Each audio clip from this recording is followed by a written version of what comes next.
You've all been duped. Hello.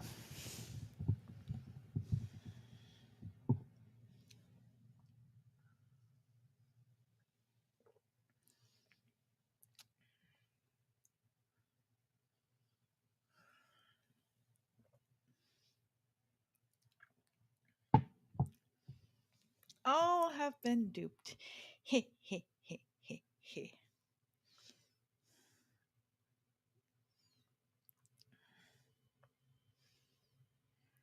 The title should have given you a hint, but they are not here tonight. Neither one of them are feeling very well. So I am in charge again. Sus among us.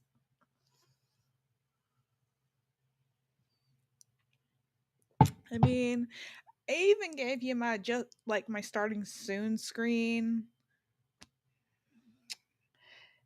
to kind of give you a hint of like who was gonna be here. You should have known that since it wasn't Star Sense usual graphics that it was gonna be me.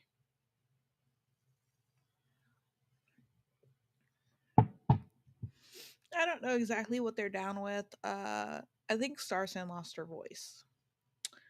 I think she lost her voice and she can't speak very well right now. From the messages I got. And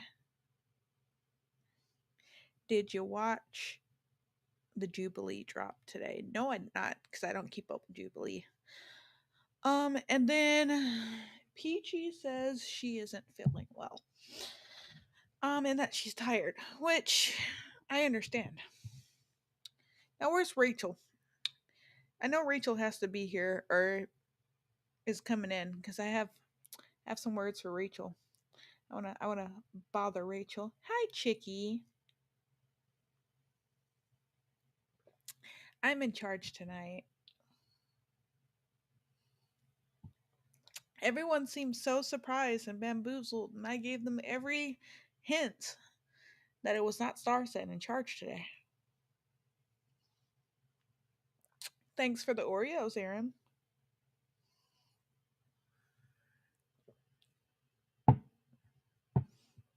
Then you're not included. If you don't normally catch them and you don't know what's going on, then you're not included. It is late. It is very late.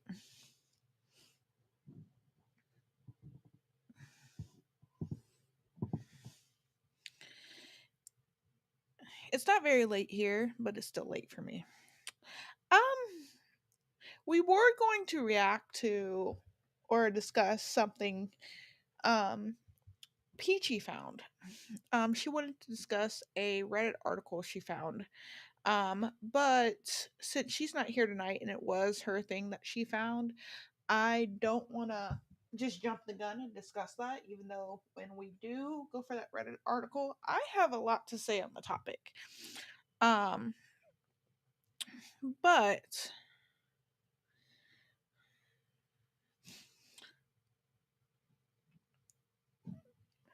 I don't know. Maybe I'll do what I did last time and just entertain you all with a Q&A. Maybe we'll play Jackbox. I don't know. What do you guys think we should do? As far as the question, what am I drinking? I am drinking Coke. Just generic cola.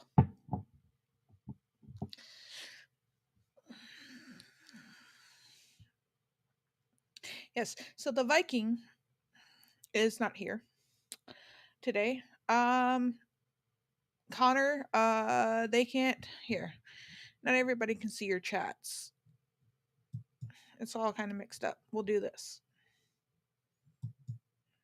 There. Better. Now everybody can see everybody's chats. You're gonna watch someone beat Terraria with only yo-yos. That sounds interesting. So, what do you guys think we should do? There are a lot of options. I'm wearing my glasses today, so I'm going to turn this light off on my camera because it's going to bother me otherwise, seeing it reflected in my glasses.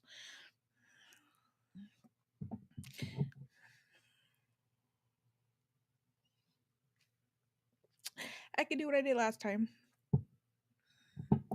and just take some Q&As. It's mothered or smothered. Let's have some mothered or smothered questions.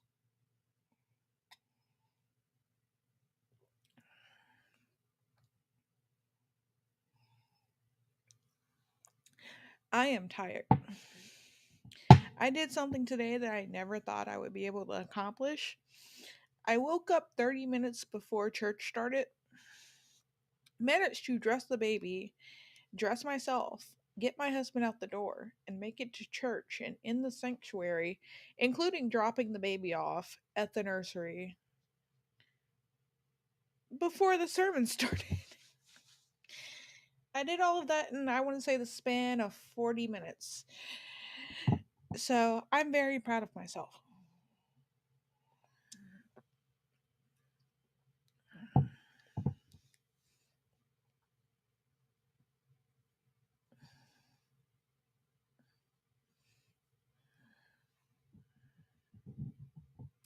In other news, I've been in a very bad mood.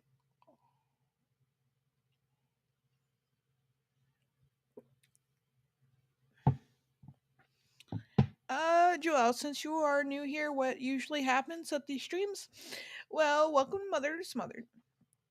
Basically, the whole point is to discuss um, raising children or being a child of someone who is very controlling or um, what it's like basically growing up sheltered or with abusive parents or anything. So the title kind of gives it away. It's mothered or smothered because you had to ask the mothered, and it was catchy, and I thought it was when I came up with the name, I thought it was creative. So yeah, we just talk about that. What basically with all three of us, it's between what it's like growing up with sheltering or abusive parents versus someone who's grown up with a very stable parental dynamic. Um oh yeah, Joelle, it's not hard to get your name right. Um let's see. Hunty, here's a question. Help me with my sport. I gotta do a head turn. Should character start out facing the viewer or be turned to the side and then have to look at the viewer? What's the context? What is the character doing?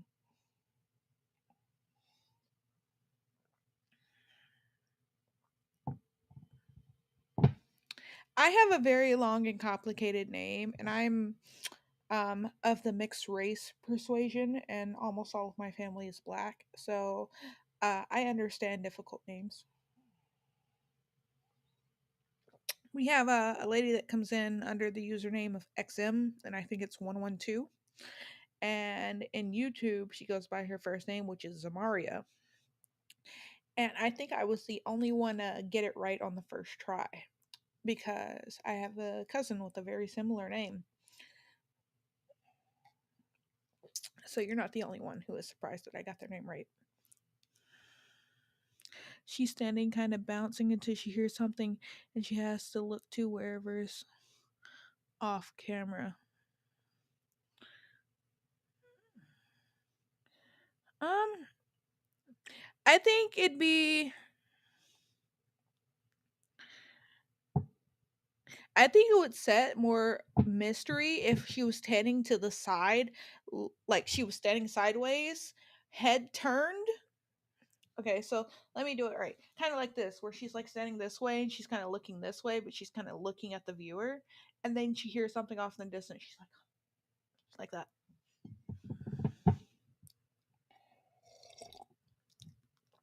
Natanya.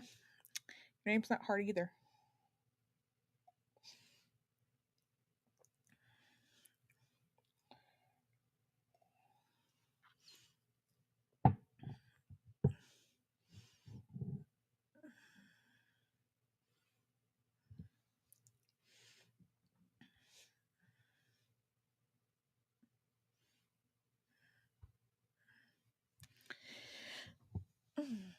It's been a long day. I have not been in a good mood recently. Mother to smothered news. My mother decided to call me randomly for like no reason whatsoever other than to tell me that she got her driver's license in a car. As if I'm supposed to care. No problem, niece.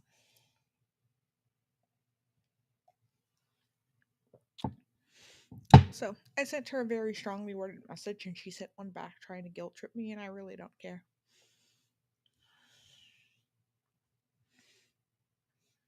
My name is very, very long and kind of complicated. Let's just leave it at that. Rune, aka Kirito, aka Connor, in the chat that's currently listening in likes to drop my first name like crazy. So I've just come to accept it. Just giving my government name out to everybody. That's okay though.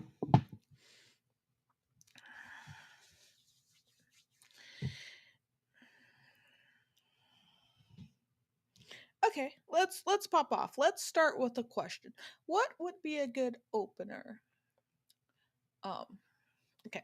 I usually ask people what their favorite hobby is and if the, or their most interesting hobby to themselves. Instead of asking what you find to be your most interesting hobby, how about if you could choose any hobby and be good at it, what would it be? That'll be my opening question.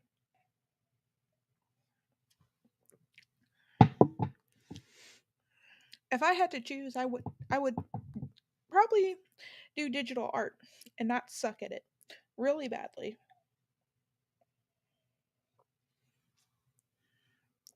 All the art ones.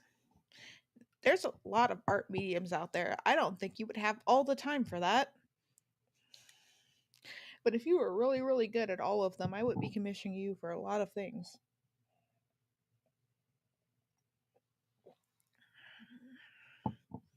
Just all art. But then we get down to style, like different art styles, the mediums that you use. That'd be crazy. That would be crazy. I don't think you would have time for that.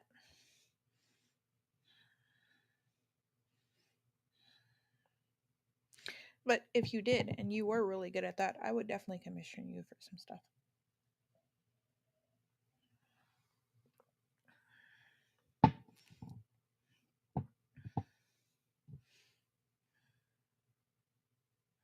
You'll make time.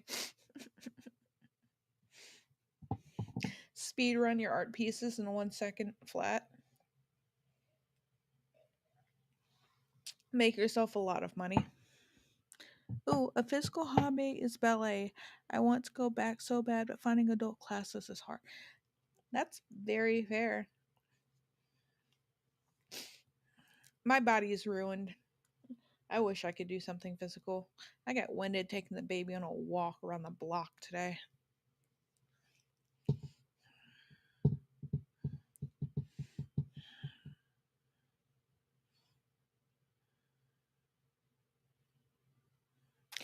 Not true. I would say that's not the most common denominator because you said all art, right? You said all art. You didn't say all like drawing types, like drawing and painting. You said all art. So now we're going to include sculpting in there. We're going to include ice sculpting. We're going to include all types of art now. You're stuck with it.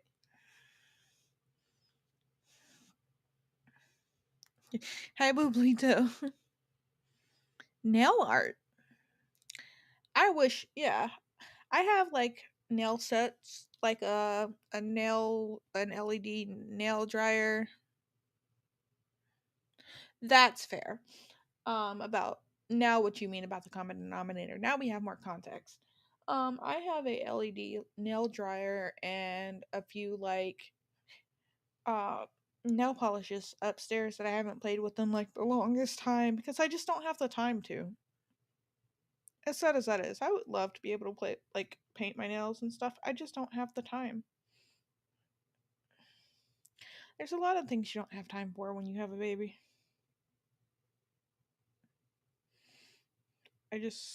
I would love to do it, but I would not have the time to complete it. I barely have time to put my makeup on in the morning. Writing is a big mental one for me. To be able to focus on one project at a time through to completion would be wonderful. I get that. ADHD brain, for me at least, is crazy. I can't like play a chill, cozy game or do something that's like chill and cozy, like drawing or things like that, without something on the background.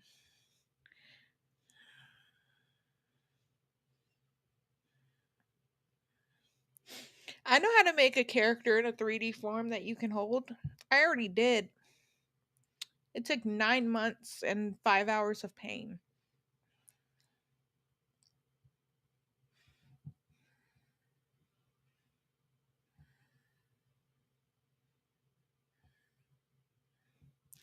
I would love to leave baby with grandparents, but grandparents are nowhere around here.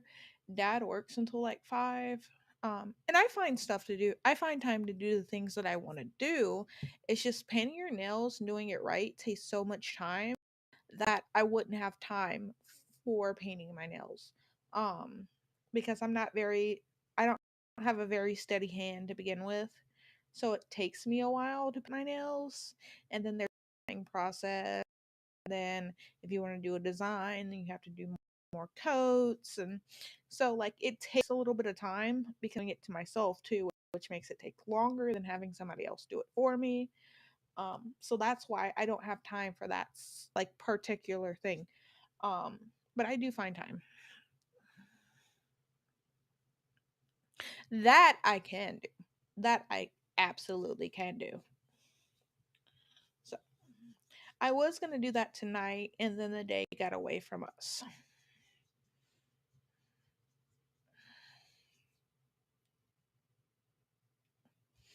But that was the plan. I was actually gonna be like, I'm gonna go and like disappear in the bathroom for like I don't know how long. Don't bother me. And he had agreed, and then the day got away from us, and we looked up and it was 8 o'clock. And we were like, oops, too late. Because I could do that on nights that were half leftovers and he doesn't have to worry about dinner. She lost her voice.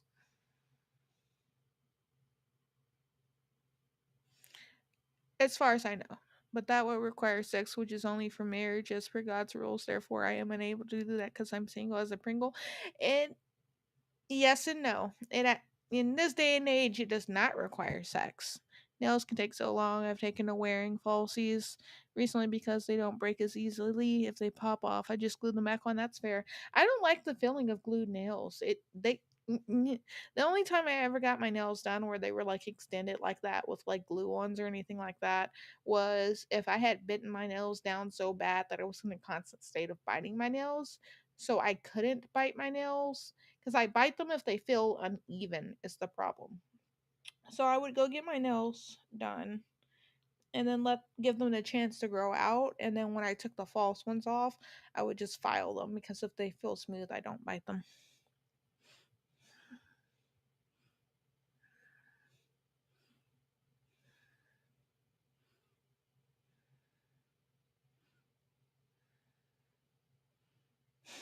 No kiss. See, I was talking about there's this thing called like getting a donor. You don't necessarily need to have the sexy times for that.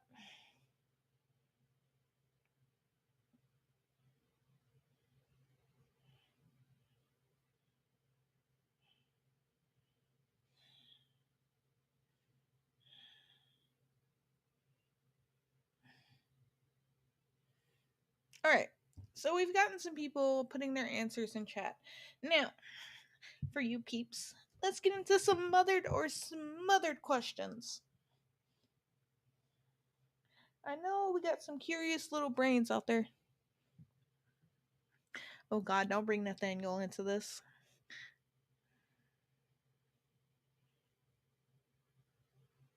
That is fair. Living with your parents is very fair. I get that. But the benefit to that is having your parents help you watch the baby. Don't bring Nathaniel into this. I will tell on you right now. I'll go in a Discord and tell on you right now. I will summon Nathaniel.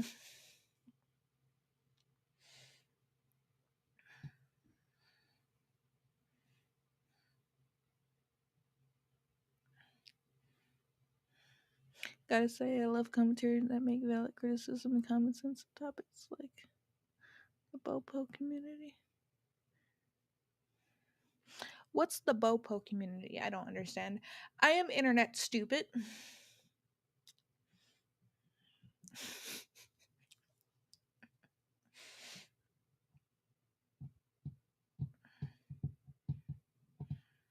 Oh gosh. Tell on yourself, okay. Look, I respect it. Though Lilith, I will say that I do try to make criticisms and common sense into my topics. Oh, I love commentary channels that make valid criticism and common sense into topics like the Bopo community. Okay, I got you. I got you.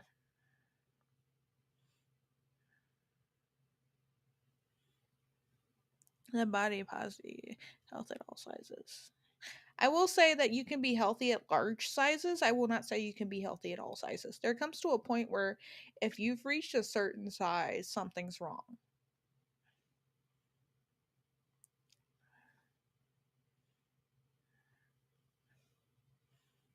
RC Scott, hello. Yeah, yeah.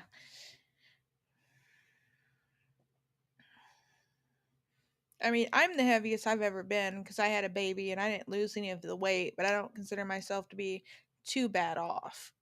But there comes a point where you'll reach a certain like weight and it's just like you need help, you need some change. Who hurt you?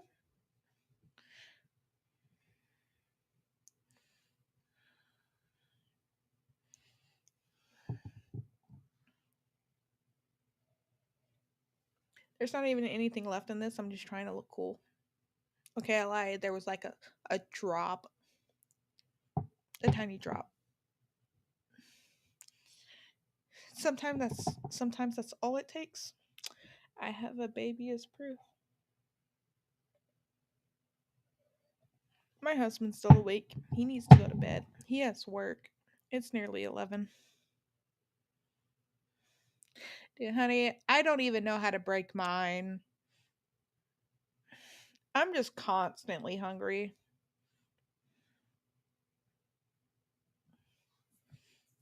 I have like four things of like packaged cakes that I bought from the grocery store because they're so easy to grab and eat one. And I'm just so constantly hungry because baby and breastfeeding. Ew, gross. Wait, what? That's so gross, Bublito. Oh, jeez. That is also fair. I also try to eat very like I try to eat healthy when I eat meals. I try to make sure I eat meals instead of just snacking all day. Um so like I'll eat a lot of sweets, but I try to make sure I eat meals. Like I've made it a habit like the last I want to say month and a half to eat breakfast.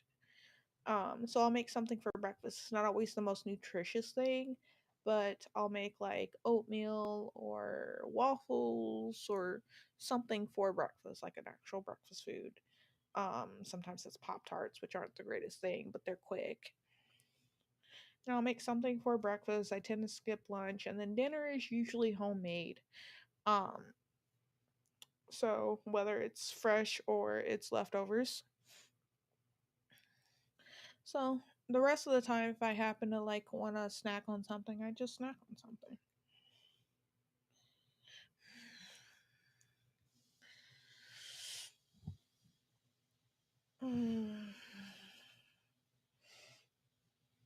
I am tired.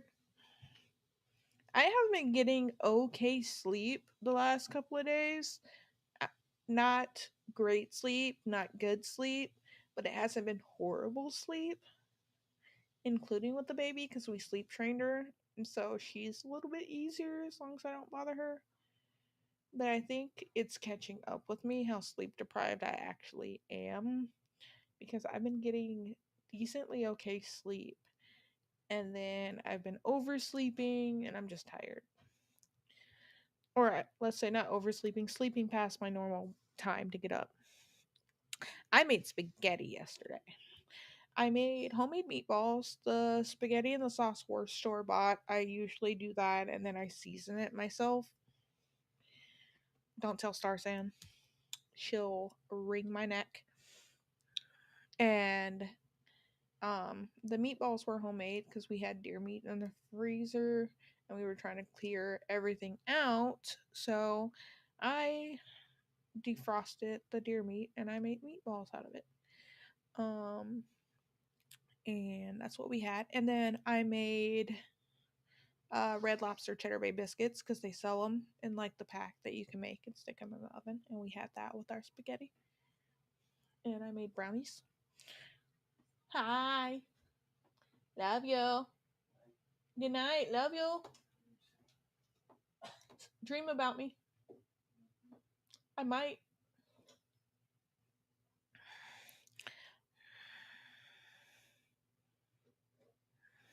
Telling me not to sell Sarsan. It's like giving me $100 to tell Sarsan. Look here. Don't tell the Italian woman that I cheated on my spaghetti. Don't do that. I'm not as Italian as her, okay? She will come after me. You'll never see me again. That's like the ultimate insult. Don't do that to me. I'm scared. It's not funny. Okay? I did nothing to you.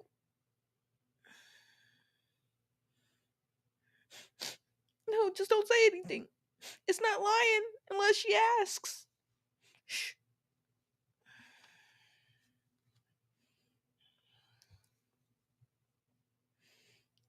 I have a baby. I don't have time to be making sauces and fresh noodles. It don't work. So, anyway, who has some questions? It's not very often you get just little old me. I know it's the second time it's happened. It's weird that it's the second time, but it's not very often you get little old me. So, who has some questions? I will take some cues and aid the hell out of them.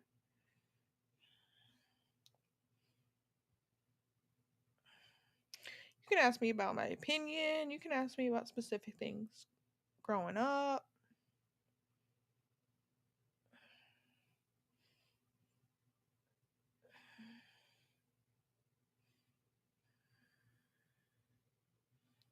Start his channel without stars in it. That's just rude. We're also streaming on my channels. You playing any video games lately? I have been playing a lot of Stardew Valley this last week because I think it's an okay game and I don't mind playing it. But I was trying to like stretch out my streams because I was going to start playing Hogwarts Legacy after finishing the game that I'm currently playing, which I'm not far off from doing. But I had to return the game and I have to wait a little bit before I can actually buy the game. So I got invited to play Stardew Valley with another streamer and we played. And then that turned into us playing this last week for a week straight. And then on top of that, she wanted to start a off-stream game with me.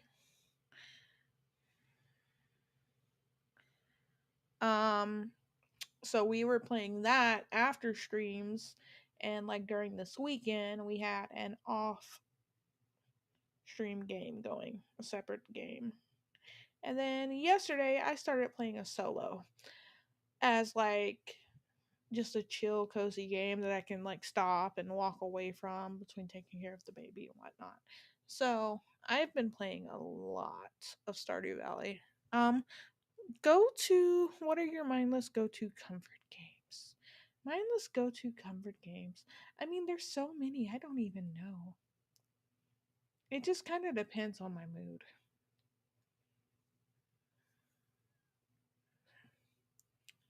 I don't think I have a game that I'm just all like, I'll just pop it in and play it. Um, so I'm not sure. I'm also trying to think about what game I should play next to like fill in the gaps. I've been thinking of maybe playing through all of the Dragon Age games in like succession. I've been thinking about doing that. I just don't know how many people are still into Dragon Age because I have all three and I love the Dragon Age games, but I have to play them on computer. Um, the only one I was able to play on console and actually get through it was Inquisition.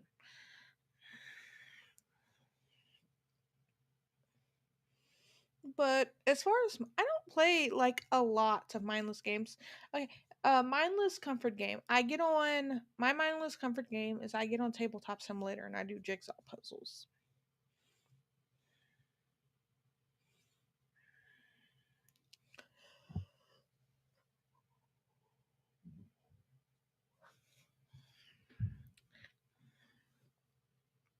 Inquisition is really good. My favorite part is modding it with the aesthetic mods to kind of change the way the characters look a little bit. So you can give them like better looking hairs and stuff. That's kind of like when I mod games, that's kind of what I go for is like changing up the aesthetics of your character or like the way things go. So like right now, if I do I still have it? No. So right now my Stardew Valley game, I like modded the way that the farm looks and the farmhouse looks and it's like a really really cute little house. I really like aesthetic mods. Um, it depends on the game. I mean, Skyrim you can mod Skyrim on console because I have consoles too. I have my Switch is sitting right here, my PlayStation's right here, and I have the TV right here. And my capture card is somewhere. Akuma, hi, hello. So I do a lot of console gaming because it's just a little bit easier to do with the setup that I have because I'm really running streams off of my laptop. I set up a Throne account, but most of it's just like if like most of it's crowdfunded and then I threw some like a whole bunch of like clothes for the baby on there because people like the baby more than they like me when she comes on camera. So it's just all like, yay, you can give the baby gifts. It's gonna start getting cold here soon. I made her wear her jacket today. Let's get some mothered or smothered related questions. Let's try to get a little bit on topic here. We've been going like 30 minutes off topic. Let's get a little bit on topic here before my ADHD brain goes off into like a complete different direction, just so we can keep some of the video kind of in spirit of mothered or smothered. And I will be back probably in about after this ends, about 12 to 13 hours from now. I will be back streaming again. So anybody who wants to stop by my Twitch channel can see me over there in about 12 to 13 hours, and I'll probably decide what we're doing this week. Well, I already know what we're doing. We're going to finish the game I was currently playing. Rachel, hello. Hey, Rachel, I've been waiting for you. I have something for you. I have something I want to show you. Yes, gone solo. I have gone solo. Let me adjust this. I think I have myself mirrored. Okay. I have something I want to show you. Yes, yes, you. Are you ready? Have a good night. Hey, look what I have. I don't think I've ever shown this. Look what I have. I got my Akatar cup. Got my Akatar cup.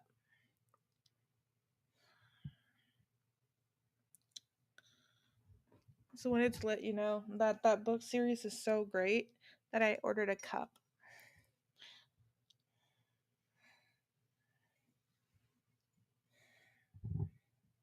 Okay, this was not cheap.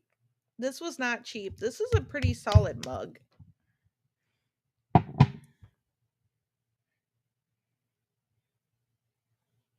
cat has the zoomies. How dare. The cat has the zoomies. Who wants to see the cat? The cat having the zoomies.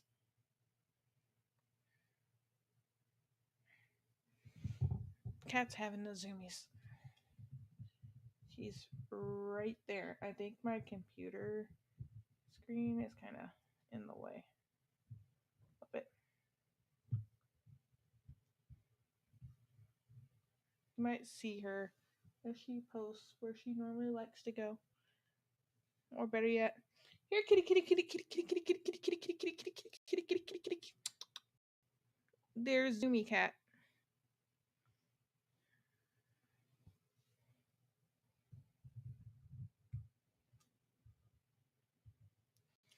I am trying to establish healthy boundaries with my mom. I love her, but every time I get a call from her, I cringe because I have no idea which direction the conversation is going to go. Okay. As far as that, you do a lot better than I do if all you do is cringe. Um, she's in an awkward situation. That's fair. Um, because I have so much pent up anger in with my mother. Like I love her too, but I can't be around her. It's not good for me. Um, and so like my mom is the person that if I give her an inch, she'll take a mile, and she's very narcissistic. Um, see, you're already doing better than me. Um, and because of like all the stuff I dealt with my mom, it usually turns into a screaming match on my part. So, because I'm at the point where I have no patience with her because she has no respect for boundaries. I've gone to the point where I've told her not to contact me. Like, I don't want to hear from you. Don't call me. Don't text me. I don't want to hear anything.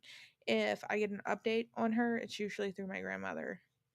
Um, and I don't want to talk to my actual mother. So it irritates me when she does things like changes her number and calls me or texts me out of nowhere because I've told her repeatedly that I don't want to hear from her, not to call me, not to text me.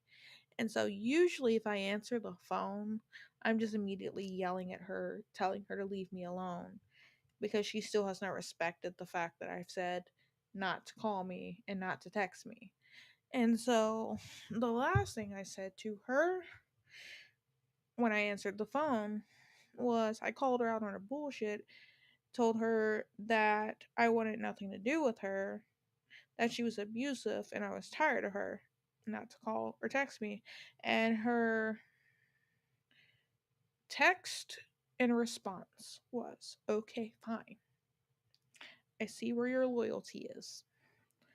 Bye. Let's hope she sticks to it. But my husband also gets on my case that the second I start speaking to her, I start yelling at her. But he just doesn't.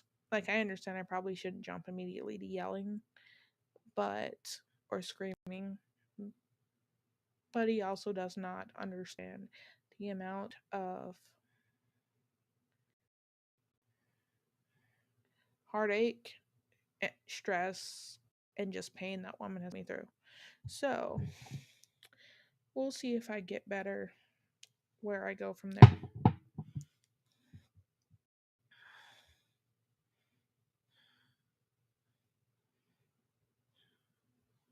okay, Akuma. But you're already doing better than me, Joelle, because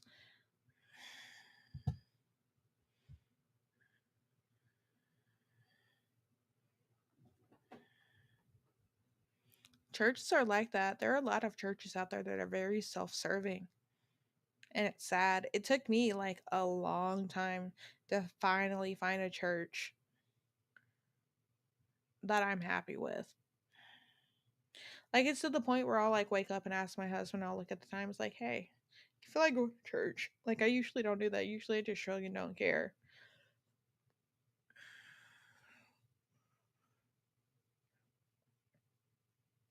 So, and see, the thing is too, is I'm torn because I want my daughter to be able to like at least meet her, at least for them to like have some sort of interaction, even if it's just a little bit. And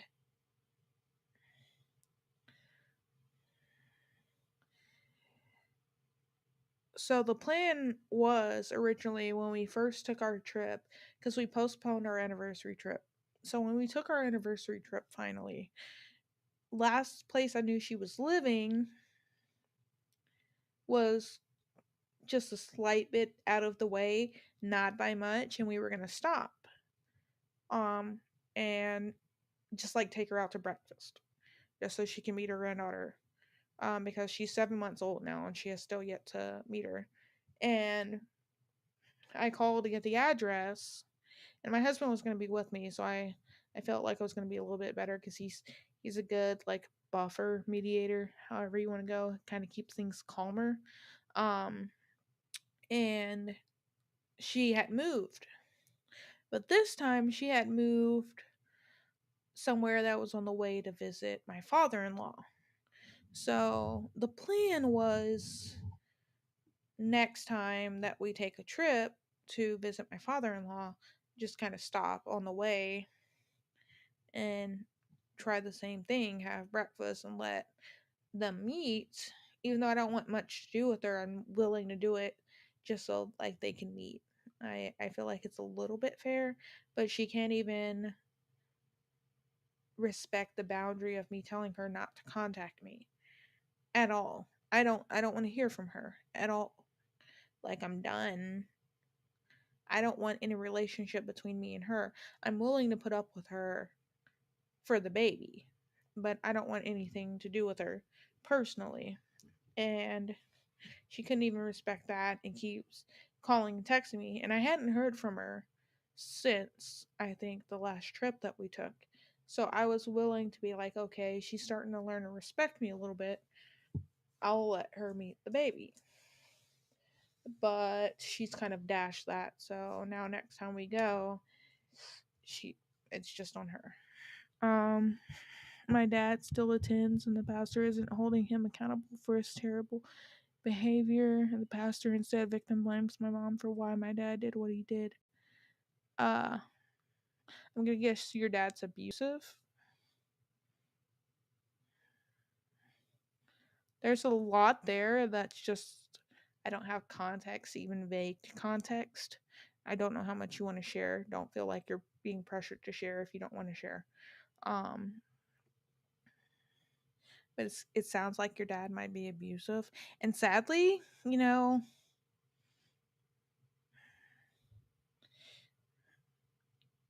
all churches are great. Not the people who run them aren't all great. And like everyone has biases too. Doesn't matter who you are. Most of it's the emotional and the verbal. I get that. A lot of people have biases. No matter who you are, you have a bias of some sort. Um, and or you're just set in your ways to care about anything else than what you care about. So that sounds like a pastor that shouldn't be a pastor, because being a pastor, you're not supposed to blame someone for anything. It's not supposed to be pushing blame onto one party at the very least. If you're going to like maybe say like the reasons or who's at fault or something. Usually, as a pastor, you should look at the fact that like both parties are at fault, but who I don't know how to explain it. I'm tired, but it should be like not the blame game. Um More of what can be done to fix this, because it's not always, it's almost never just one side did all the wrong. But the one time he lashed out physically, gave my mom a head injury that affects her to this. Ooh, yeah. See, last time someone put their hands on my mom, they got a knife pulled on them, and we'll leave it at that.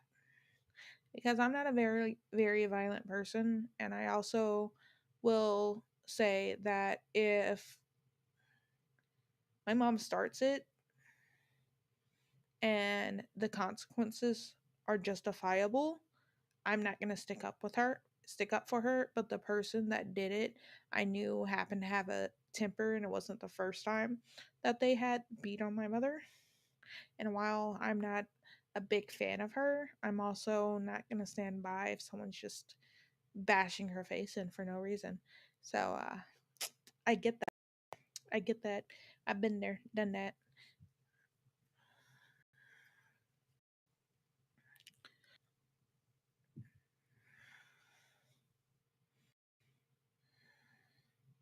I mean, I try not to be violent.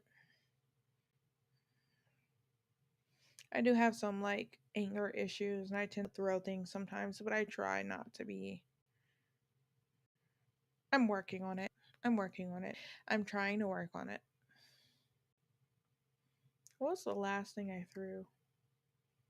I don't even remember what the last thing I threw was. I can remember a few things I threw, but I don't remember what the last thing I actually threw at a wall was. The seven didn't see what happened, but I remember my dad walking around without his glasses most of the day in case my brothers punched him. At least he knew there was possible consequence. But yeah, that's not a good situation to grow up in. I remember one time I had to physically fight my mom because she threatened to kill herself because I wanted to move out.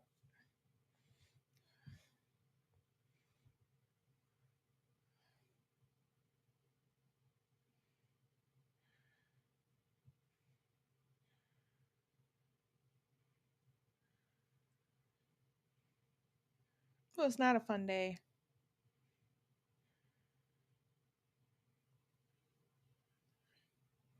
I have stories. I have stories. My mom is also the type of person that should never have a drop of alcohol because once she starts, she doesn't know how to stop until she's drunk. Which is also one of the reasons why I don't drink very heavily when I do drink.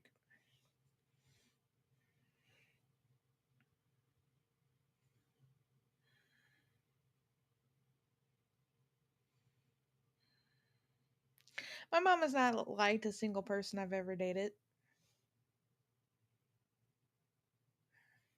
And also, like, recent years, she's been having mental problems. So, like, she's gotten better, but sometimes she just won't take her meds and she gets worse again. And then she has to be like psych eval and like institutionalized, and the cycle repeats itself.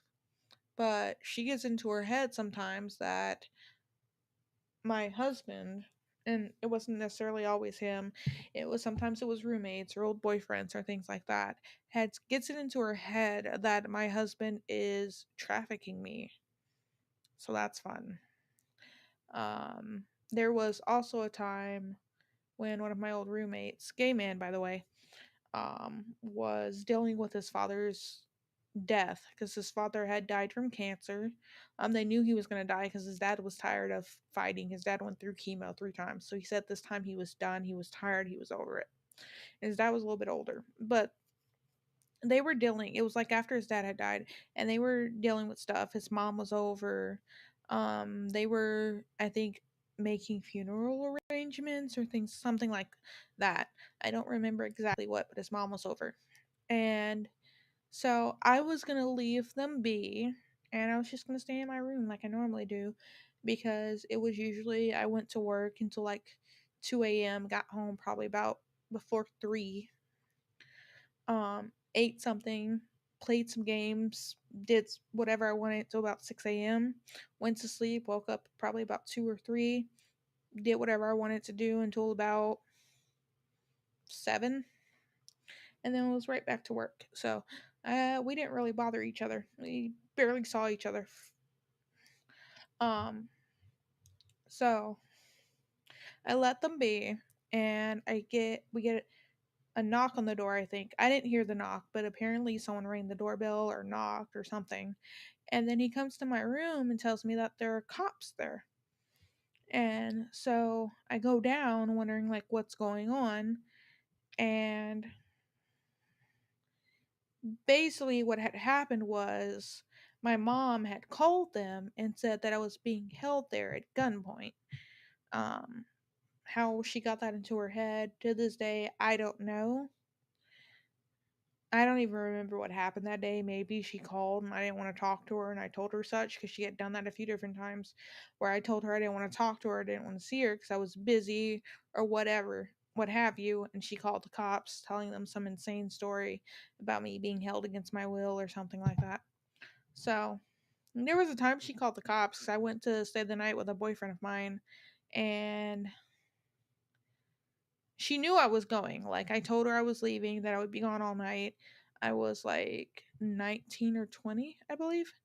And I was going because we were going to a fair the next day. We were doing something the next day. So I went to stay the night at his house. And his entire family was there. His younger sisters, brothers, he was the oldest one. His son, too, he had a kid. And I get a call on my cell phone from the cops because my mom had told them that I was missing, just to bother me, because I decided I was gonna be out all night. Um, which she knew exactly where I was, and it was just a mess. So back to the story. So yeah, I go out there, and apparently she had said something to them about me being held at gunpoint, and I was just all like, no, I'm not. And then I remember I think I called her and chewed her out because not only was that ridiculous that she even did that, but on top of it, she did that when at this time that my roommate and his mom don't need to deal with extra bullshit because they're already hurting and have a lot going on. So, yeah, I have stories.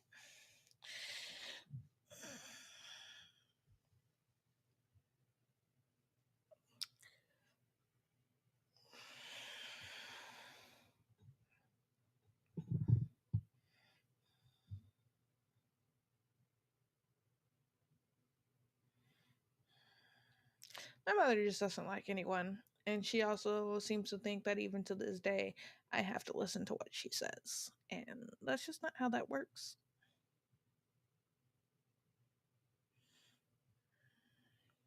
From what you said so far, I can understand why your issues are with your dad. I never met my father, so I mean, I had a dad. Um, I had a father figure most of my life.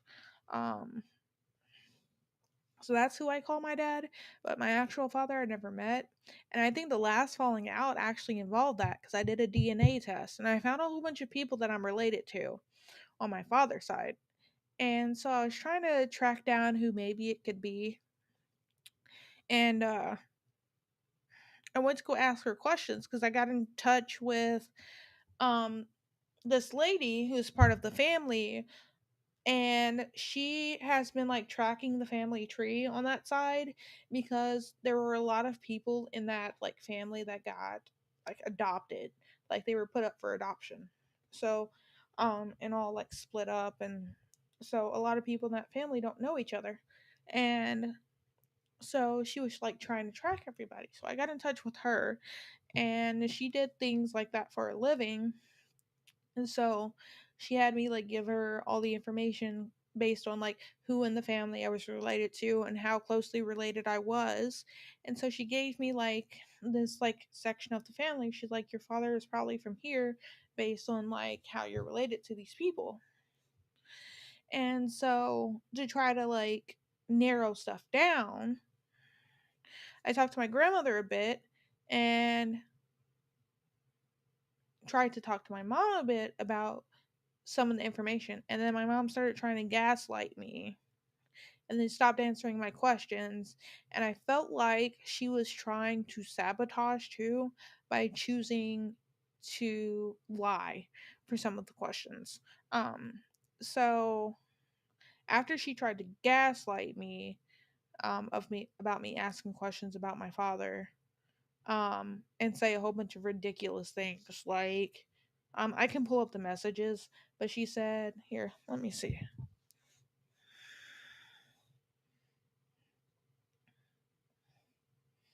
Because I don't have her blocked, but I have her restricted to where I don't see any of her messages if she tries to message me.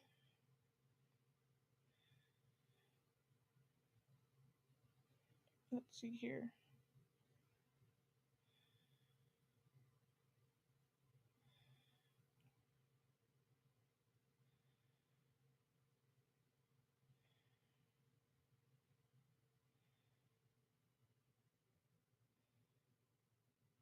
So it's not that one. It's this one. Yeah, apparently she sent me, after I restricted her, just in September, she sent me a whole bunch of links to YouTube videos. And she sent me a whole bunch of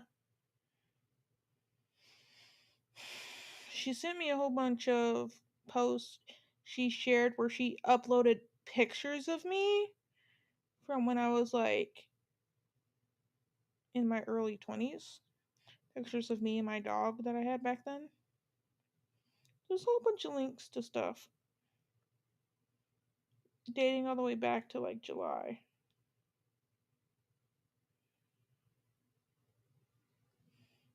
Okay, so back in May is when I was trying to get information from her and I had a name to work with. I had a couple of names to work with. So I asked her if the name sounded familiar. I also sent her a picture and I asked if he looked familiar and if the name sounded familiar. And she says, and then I asked her if my dad was older than her and she said yes. And then basically, and then um she never answered, does the name sound familiar? Then she said, be careful looking for people, it could be dangerous. I'll look and try to find him. And so I told her no, that I did a DNA test and I just wanted her to answer the questions, that I was in touch with someone, um, and that I wanted to figure it out on my own. And then she said she didn't know the person. And then she said that my father could only be a man on a semi truck that used to come through and visit that she was sleeping with. And she also said he was a married man. So at the time. So with that, the only person that there was a guess of who it could be that was a truck driver at any point and had been married, um, was the person I was talking to her about. Um, so I told her it had to be the truck driver because I did a DNA test. And then I told her to tell me more about Truck Dude. And she goes, let me see the baby, video call me. And then I kept asking her questions about the truck guy. And she's told me that she would see him, blah, blah, blah, yada, yada, yada. And then I asked her if there was anything else she remembered. She said she's trying to know, but she's trying to remember the name. I asked her how she could meet a man multiple times and not remember his name. And then she tried to video call me, which it was at nearly midnight. So I got onto her about that. And then I started asking her a few other questions about names because there were a few other potential names. And then I sent her a few like younger pictures of this guy, and she goes, "No, he doesn't look familiar." And then I asked if he ever said anything about being Marine. And then she says no, but she gives me a few other details. And then I asked her if she remembers anything else, the smallest detail. And then she says, "Let me think." And then her next message after that, "Don't say I didn't come to Iowa to see you. Bye." And then I sent her like 5 other messages and 2 calls after that, and she didn't answer any of them.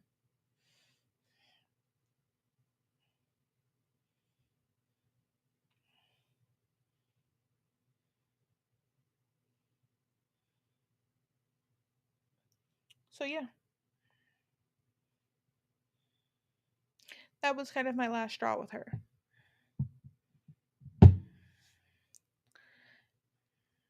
Because she wants to make it seem like it's some bad thing to ask questions to try to find out who my father is.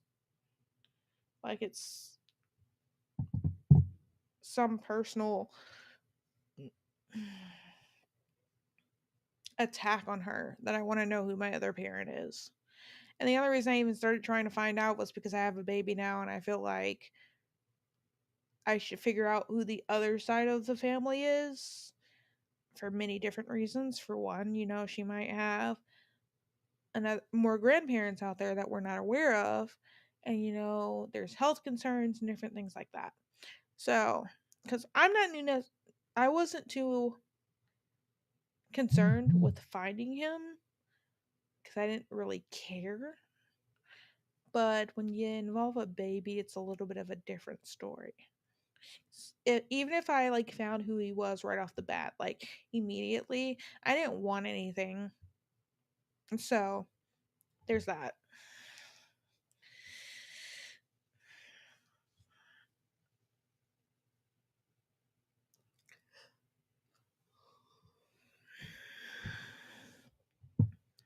But you can't dampen my day when I'm too tired to like feel emotions right now.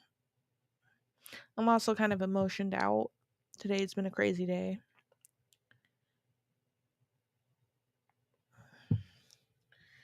Do we have any other questions?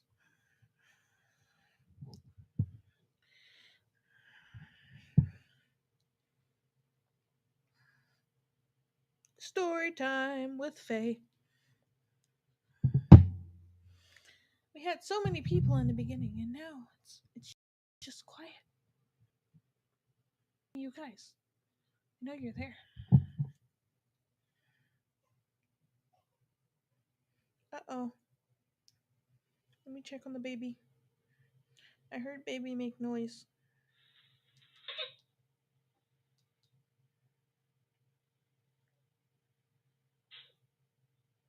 Her room's a good temperature. I think she just kind of woke up a little bit.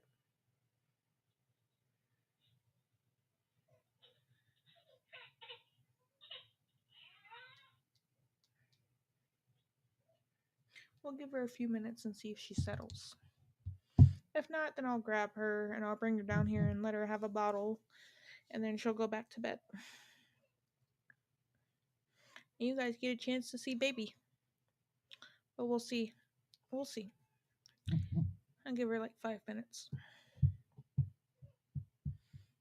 Do we have any other questions or comments or opinions that you'd like me to share?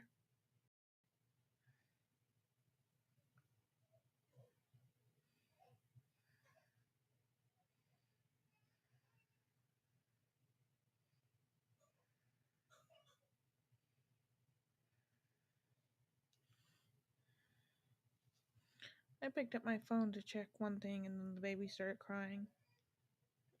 And that was the only reason I checked on her.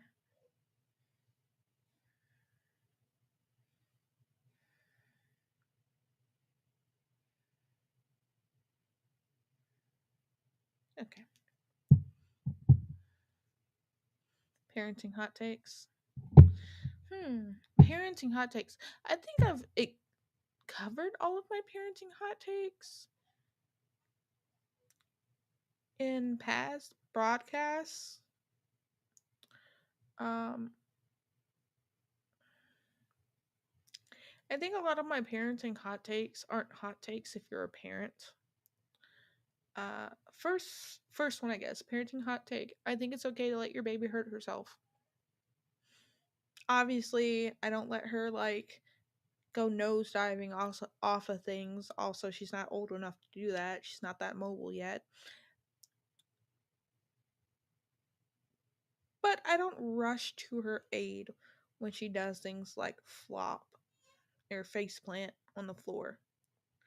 Most parents would do that with newborn or with especially with first children, like first time parents would probably normally do that. Even the person in my mommy group is surprised by the fact that I kind of let her scare slash hurt herself. Um, because I've been trying to like work with her on sitting up because she's old enough to like start sitting up, and so she'll get it for a little bit, and then she'll just kind of lean forward and then she'll like fall for it completely, like onto her stomach and kind of face plant. And I just kind of let it happen. And then when she starts crying, I pick her up, but I don't rush to her. So I think it's okay to let your baby hurt themselves.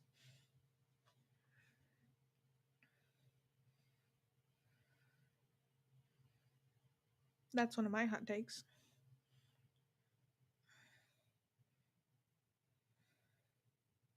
She fell back asleep. Okay. She's asleep.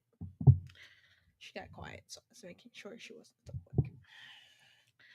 Um, parenting hot takes. I mean, she's a baby, so I don't think I have very many hot takes right now. Because there's not much to have hot takes about unless you like ask me for things like later down the line because I'm a first time mom regardless of like how much experience I have. So I haven't experienced a lot to really have any hot takes either. Um I'm still kind of there's still plenty of stuff that I'm learning. So, like considering that she's a baby, I think that's really the only one I have. Most family channels do suck. I thought about doing a little bit of that type of content because there is one family channel that I mean it's barely a family channel. Um but there's a channel, it's like it's Sarah plus twins. And like most of her vlogs aren't like huge long vlogs. They're usually like 7 minutes.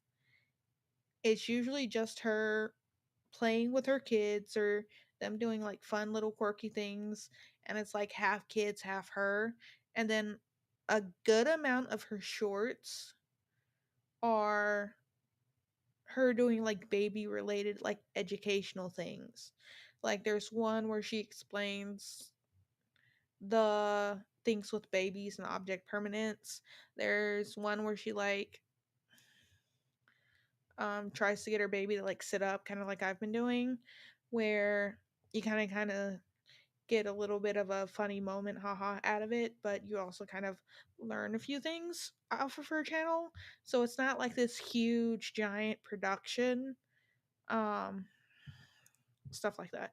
So I kind of wanted to do stuff like she does because I kind of want to make my stuff more like things you don't know, like things that they don't teach you type of thing, kind of like a little bit like she does. Um so like none of her content so far gives me really any of that creepy vibe thing. It all feels very candid instead of a huge production. Does that make if that makes sense? Like doesn't feel like a lot of setup moments that are like planned out. Unless it's something where someone like says something to her in a comment and she addresses it. Like there's one where they say something about her letting her baby eat a lot of fast food because she does a lot of like breakfast time whichever child, and they just sit there and they eat a sandwich from like a fast food place. And then the whole thing is just cute little moments of like her baby stealing her food. And then someone said something about like her baby eating a lot of fast food, and like, for one, you think breakfast is really the only meal they eat together, and two, she addresses it basically by making a shit ton of broccoli and just letting her child eat it, like not even forcing her to, just like putting it on a plate on the counter and letting her child grab it and eat it. So like it doesn't give off those really creepy like super production type. Am I making sense? I hope I'm making sense. Because I have family channels I absolutely hate. I've addressed it multiple times. I hate the fucking Beast and Fam. Oh my god. I hate that channel with a passion.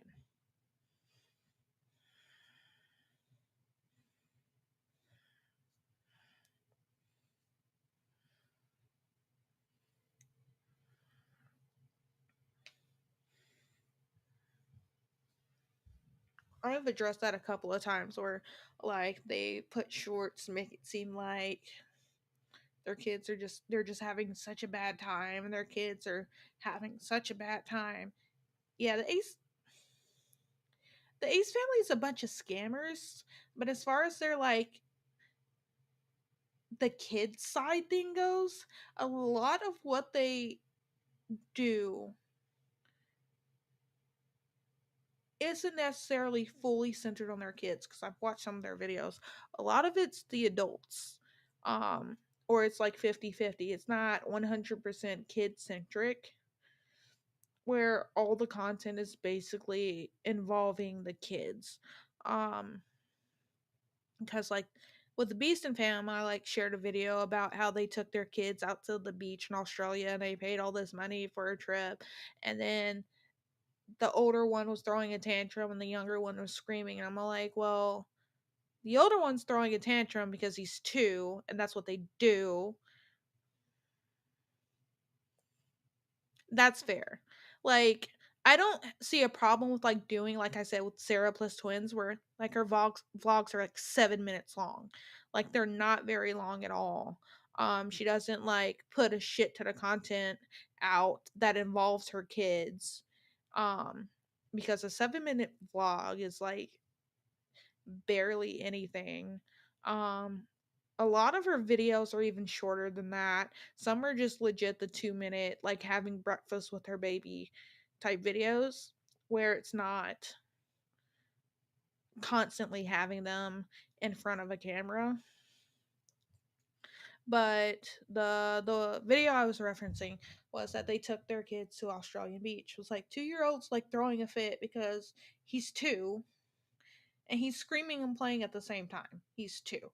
And then they had like their newborn baby.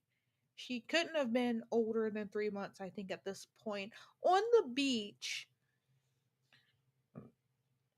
And I just saw so much wrong with it because, for one, you went to Australia, which isn't itself a bad thing. You also went to a beach, which in itself isn't a bad thing. But you shouldn't take your 3 month old baby to a hot Australian beach, in my opinion. For one, they're not really old enough for it because there's a certain amount of time it takes for a baby to develop enough to be able to um withstand like the sun's rays, kind of like we do. Um so it takes a while for that. It takes a while for babies to be able to regulate heat properly, and it also takes a while for their eyes to be able to handle bright things. So,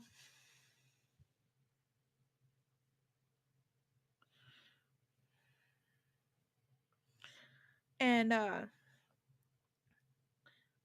usually it's about 6 months before they can start handle like bright things and being out in the sun and a little bit of hotter temperatures. Like, um your baby isn't supposed to be, I think, hotter or in a room too long that's like hotter than like 80 something degrees. I don't remember right off the bat what it is. but you have your like 3-month-old baby out at an Australian beach. And not to mention it's windy and babies are really sensitive to that.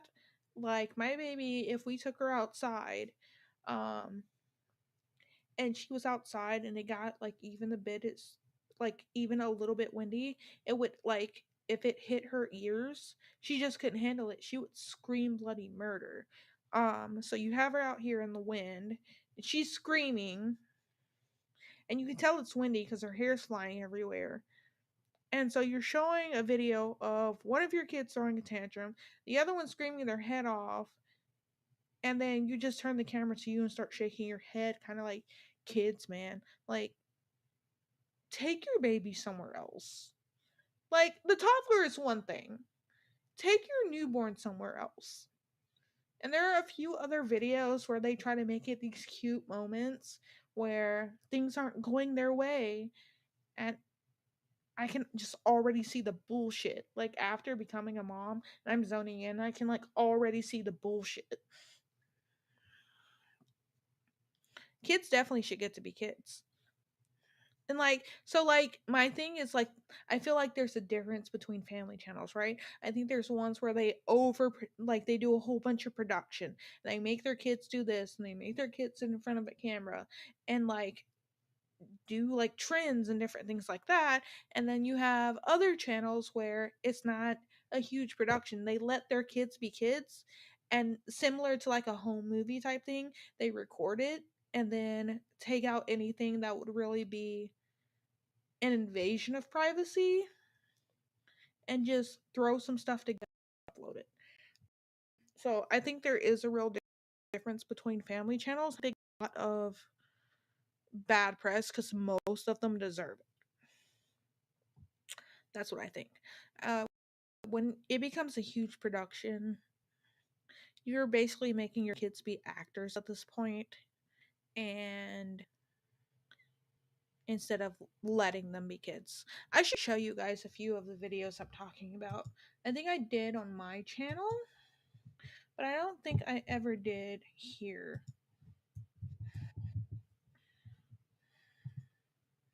So like one of the like her shorts. One of the ones I was talking about, let me find it. Okay. Share screen. Cuz she does like some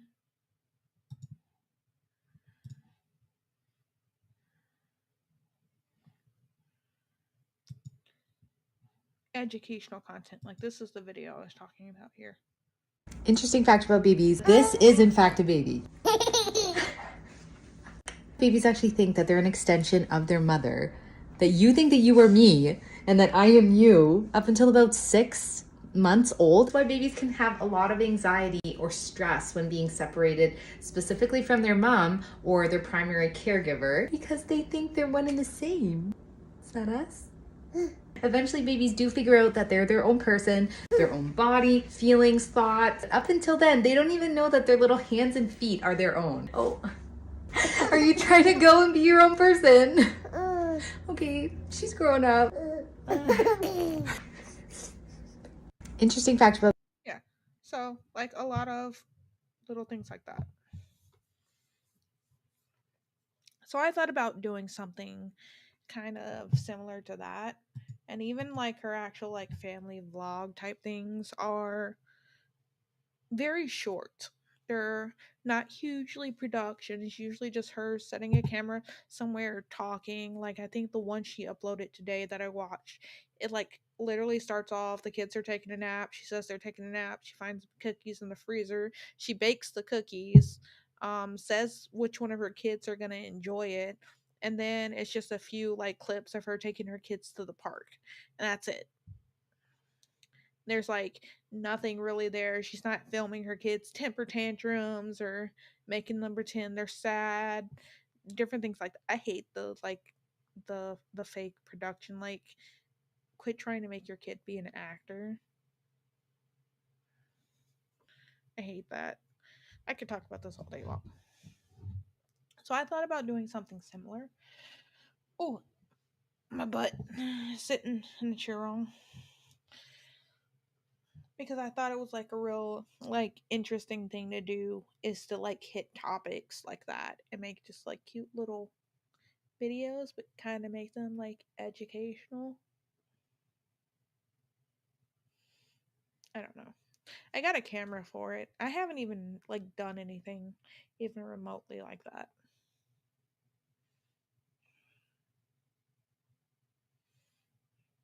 I bought a camera for it and everything and I just like haven't done anything with it. I spend most of my day on Twitch streaming or taking care of my baby anyway, so my first thought isn't, hey, this would be a good idea for a video, let's do it.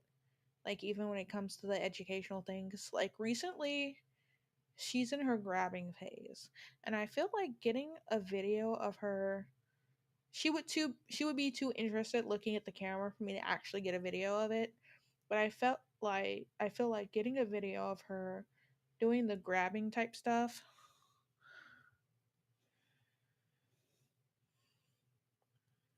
um would be a good video to do because I don't think there's like enough postpartum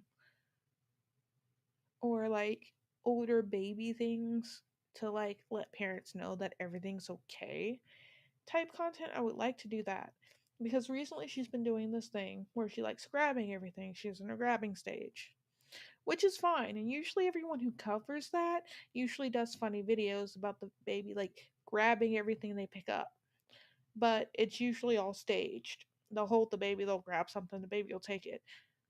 It's usually just like a funny, cute little video, which I don't have a problem with. But another side to her going through and wanting to grab everything includes me. And sometimes I'm on like my last nerve because it's not just usual, hey, I want to hug mom. It's I want to grab something and mom's holding me. And she's holding me because I was screaming to be held. But now I want to grab something. So what do I grab? And she'll grab my shirt and pull it, or she'll grab. I just checked on her. She's okay. Yeah, I was keeping an eye on her through the monitor. She'll grab my cheek and like squeeze it. Her hands are so tiny she can. Or she'll like grab my neck or my chin, just like whatever she can get her little hands on, she'll grab. And it's the most irritating thing. They're just constantly, or if she can't grab it, she'll scratch and try to grab. So I'm constantly dealing with this. Like, constantly her trying to do this. Just grab this. And she can't. And Little Miss has nails.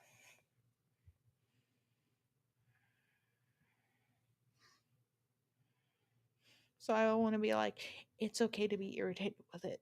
Because you constantly have someone just scratching at your neck or scratching at your chest. She does a lot of this because she can't grab anything right here. So she'll just keep scratching and try to grab. Um, Things like that. It's my phone. It needs a noise. Um, so like I want to do some content like that. It was like, hey, it's okay.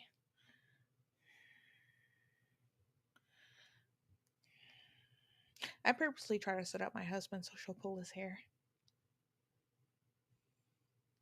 It hurts him a lot less than it hurts me because I have really thick, kinky hair, and her hands and little fingers go through his hair a lot easier, so it's easier to detangle her from his. So, yeah. Though he's done it to me a couple of times. He'll put her somewhere where she'll grab my hair, and she won't hesitate. But yeah, so I kind of want to do some content too, to be all like, it's okay to be irritated. You're not the only one type thing, and kind of like do a few clips of her doing that if I can get them, and just be like, this is normal. And I understand that it's frustrating to constantly have someone grabbing on you, you will get through it and it'll be okay. I don't know about that.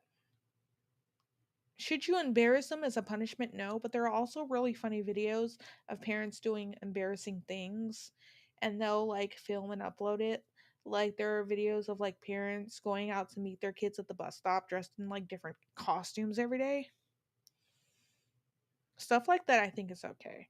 But and they'll upload it. It's like funny cute videos, but making it a habit to embarrass your kids on the internet as a punishment, I agree.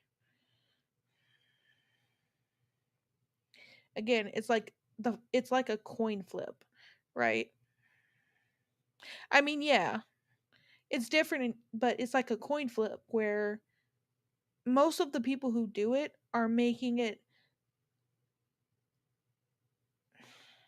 How do I put this? Most of the people who do it is like similar with family channels, are giving. It's because it's most of them are giving them all as a whole a bad rap.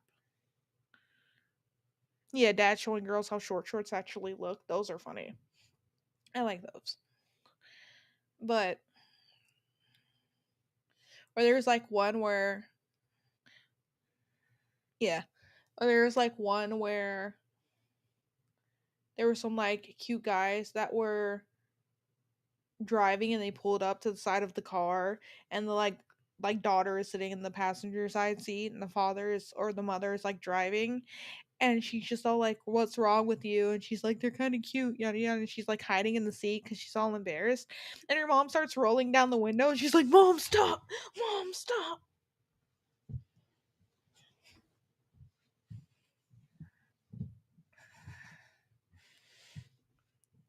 But yeah, I think the people who like do it constantly and do it simply for the views instead of sharing like a funny moment, something like that, or teachable, give everyone a, like as a because too much of a good thing can be a bad thing. And people find a way, hey, I can use this to make some money. So yeah, I hope the beast can see this one day. I hate your channel, by the way. Yeah, view farming is a danger.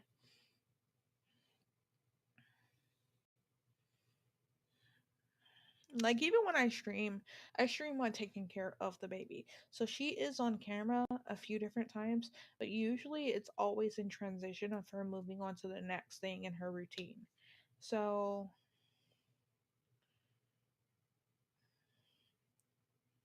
she's usually never on camera more than I want to say a minute at a time.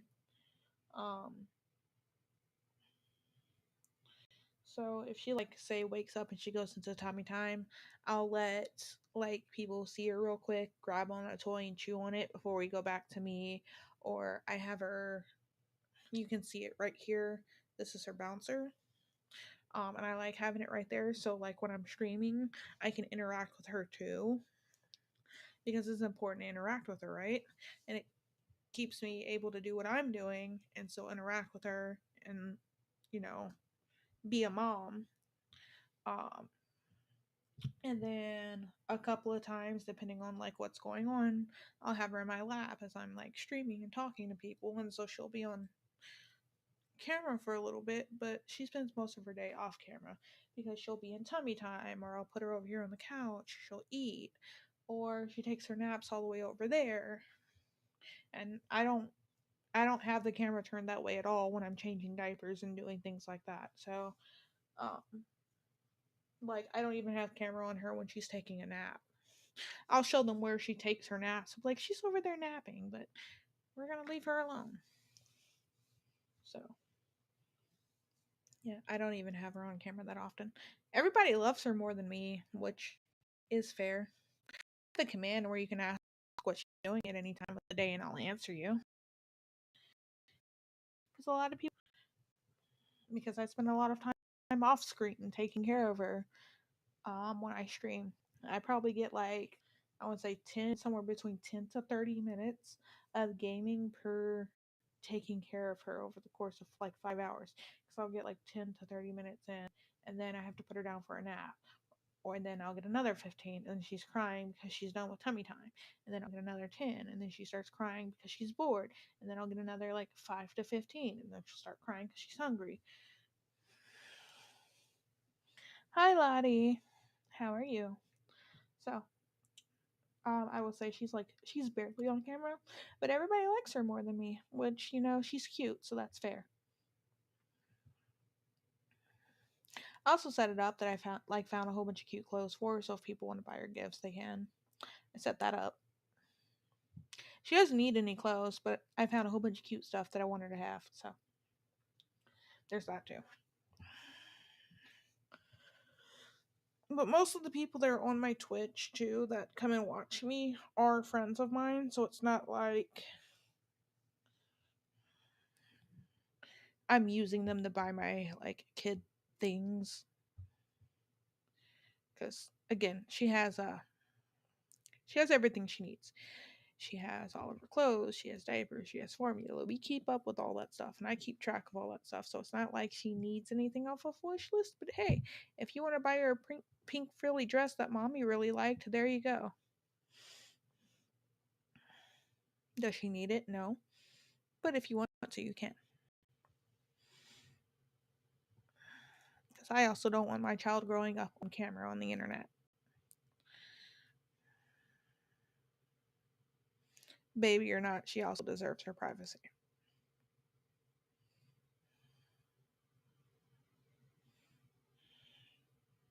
There goes Aaron again, throwing snacks at people's heads. Hi, Lottie. How are you? Your dad had a nightmare you didn't appreciate. What kind of nightmare? Was this nightmare your VTuber model coming after him?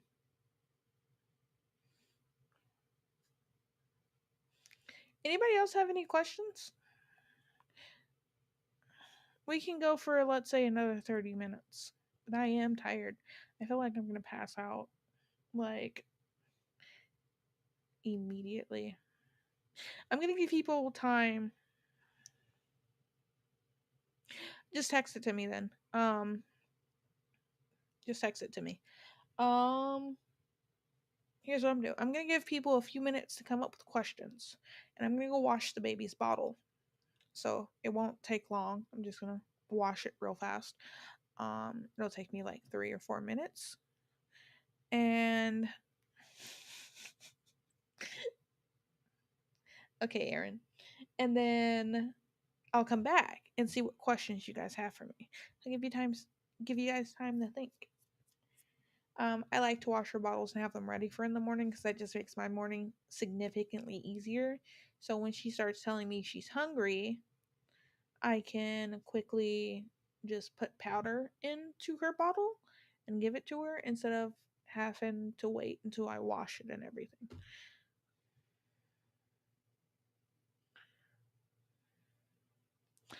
Jordan, Star doesn't feel good and neither does Peachy.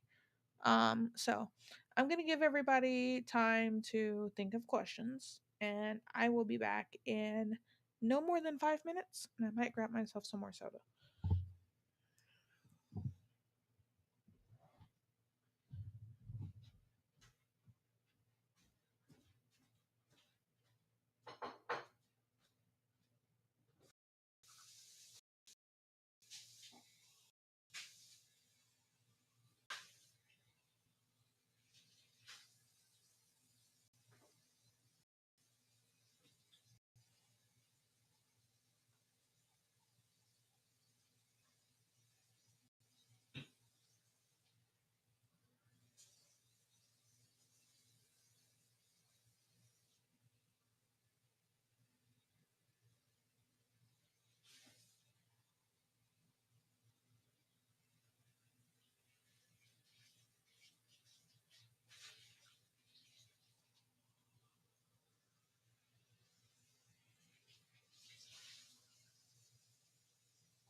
Somebody here the entire time?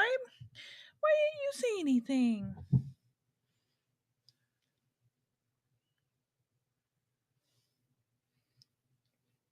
Let me check my messages real fast because I think I got the message from Lottie.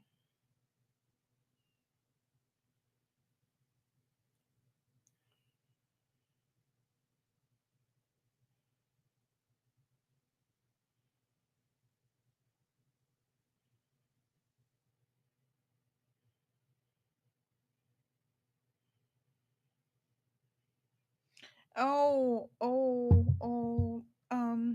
yeah.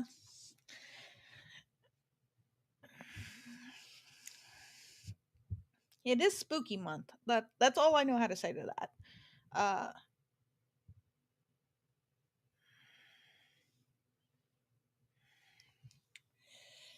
what did you watch before you went to bed, or what were you thinking about?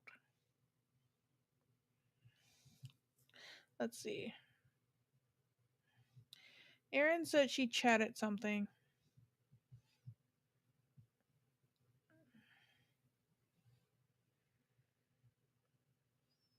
Welcome in, Jordan's Products. We're glad to have you here. I see that you just discovered the channel.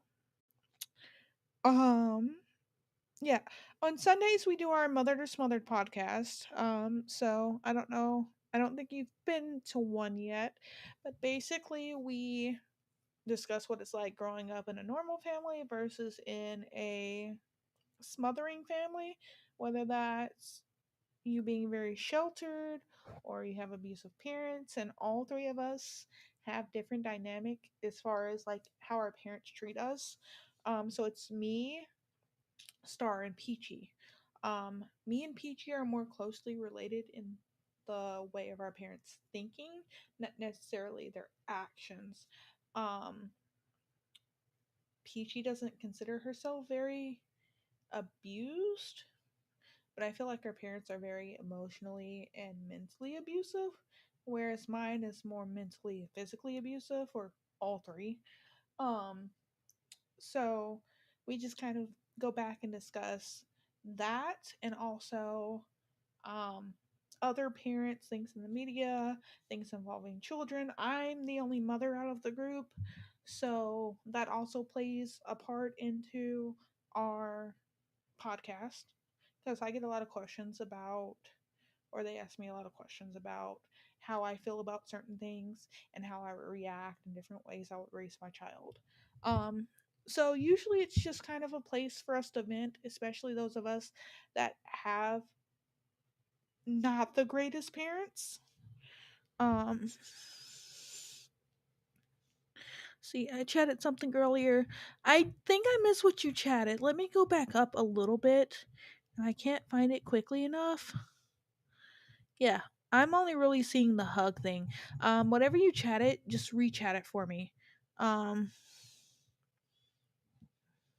guys, I gotta go to bed. Bye, Zamaria. Best of luck. I hope you get everything done. I don't remember. I'm not in a great mood. Nothing.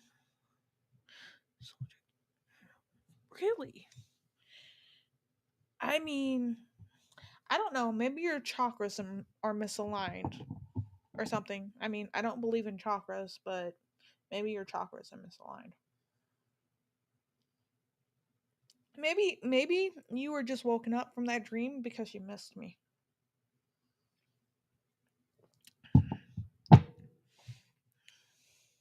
Maybe you were startled awake because there was something you needed to see in the stream. I don't know.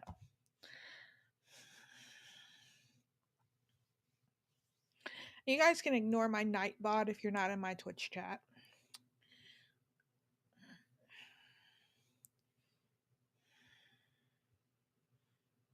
Whatever that dream means, you want none of that energy. You know what? That's fair. You know what's funny is I had some crazy ass dreams like that when I was pregnant. I'm not saying you're pregnant. I know that's not possible. Like,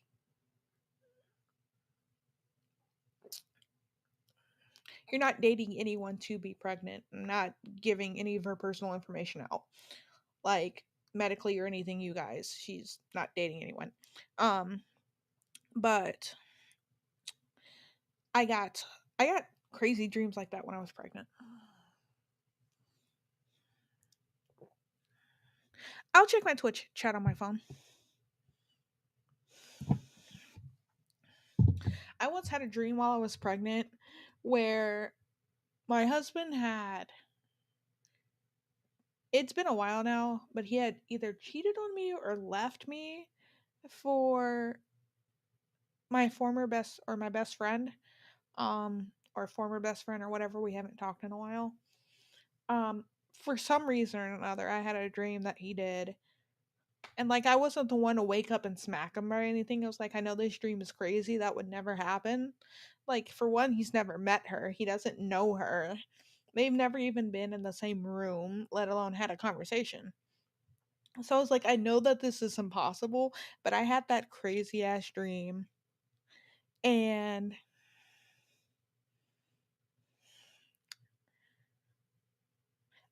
I woke up and told him about it. I was like, I dreamed this last night. I like told him about the dream. I didn't wake up. I didn't wake him up then. I didn't smack him or any of those crazy pregnancy things or start crying. Oh, you cheated on me in my dream. That didn't happen. But I did tell him about it. I didn't live that down for like 3 days.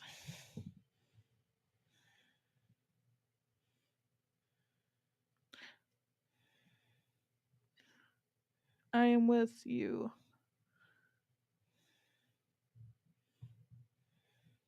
Are you the only one on YouTube? Come on over to Twitch. If you want to come over to Twitch, I could use the views. I'm trying to get affiliate. We take care of each other here. You don't have to come to Twitch if you don't want to come to Twitch.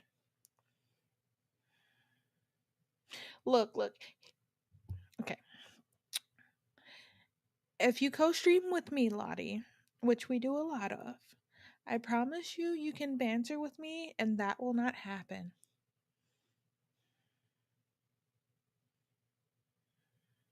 What do you mean, who am I? That's a loaded question. Are you asking what I'm doing here on Star Sands channel? Or yeah, you're not Star Sand. I am her co-host on Sunday nights when we do the Mother Smothered stream. I have access to her restream. She gave me access to her restream. Starson does not feel good today, and neither does Peachy. I won't send my husband. That would be a very expensive trip. Um, but I have access to her restream. Um, she's not feeling good today, and neither is our other host. Neither one of them were feeling good, and we have decided when that happens, instead of just not having the podcast, one of us will, or probably me, will take over because I'm usually the one that's on time. And I don't want to leave you guys hanging. And you know, this is kind of a place for us all to vent. And who knows who needs it after a long week. You'll join me one day, Lottie. I need to look at my Twitch chat to see what Erin said. She said something. Um, I can only see so far up, Erin. It's only showing me like 15 minutes ago. I understand. I understand you're confused. I've never seen you in our Twitch chat too, when or in our chat when we were doing the podcast. So I can understand how you're confused because you're expecting stars and it's me. Um that okay. You're not the first person to ask. Um but no, she was not hacked. No one has taken over her things. It's just podcast night. And neither one of them were feeling very well. Starson basically lost her voice, is what happened. Um, Long story short, she lost her voice. And Peachy, who is the other person that's on this podcast, is not feeling well and is tired. So both of them kind of canceled. There was a possibility Starsan would be here, just a tiny possibility, but if she was, she wasn't really going to speak, so she kind of didn't want to show up because podcast and speaking. So she was going to feel bad if she showed up and didn't say anything. Um, so that's kind of why she's not here. So I'm taking over. I'm doing it solo. So basically we're just chatting and talking about things. So if you've never been to this podcast before, it's basically and I'll explain it again. It's basically the three of us that do it. Starsen being the one that has like a normal parental relationship, and then there's me and Peachy who have parents that are a bit more sheltering, controlling. I have very narcissistic parents. I think Peachy does too. And while Peachy's parents aren't physically abusive, my mother was. Um, so we kind of discuss different things from the viewpoints of people coming from different home lives. And then there's also the fact that me and Starson are both married. So we discussed some of that too, like family type topics. And then I'm the only one that has a child out of the three of us. So I discuss like mom type things and how I would react and deal with certain things or how I view certain things now that I am a mom. So it's kind of like that. And it's also a good place for people who come from not the greatest home life to kind of vent, tell their stories if they want to tell, ask questions, or try to find like common ground with someone else who dealt with similar things. I know, Lottie. I will have you as a guest one day. What I'm surprised about is last time I did this solo, Rachel jokingly wanted to come on. And I call Rachel out on her bullshit. So I had Rachel on as an impromptu guest, and Starshin shows up and she's like, "What the hell is going on here?" I'm just like, "Me and Rachel took over your channel." Ha ha ha.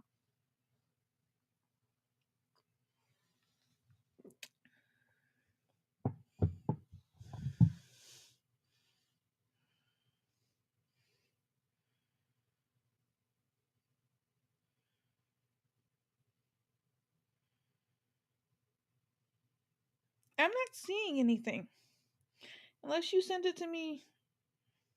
I'm not seeing a message from you.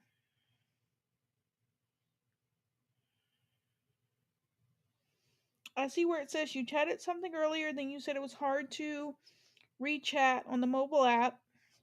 Check it on my phone, then say it was long, and then you said that was my repost. I don't see. I don't see anything from you, Aaron. That's the problem.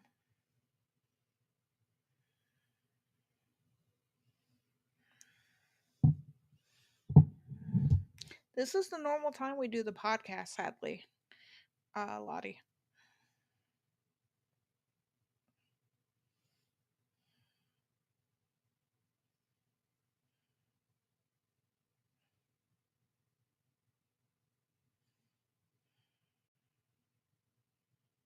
I know Jicky also wants to be a guest at some point, but I have to tell her ahead of time. Try sending me whatever it is you tried to send me through Discord, Aaron. Yes, do that. I don't know why it's not showing up. I don't have a problem like addressing whatever it is. Send me a screenshot because for some reason it's not showing up.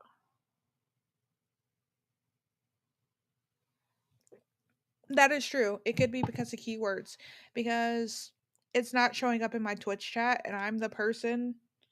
Usually if it doesn't show up, it'll tell you though. It'll tell you why. It'll say like not posting because blah blah blah blah blah. I don't have really any banned words in my chat, so I think it's a Twitch thing. So let me see what you posted. Because I don't mind addressing.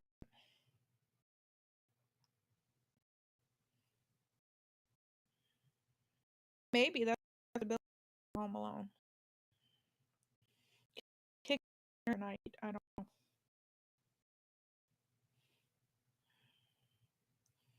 Okay.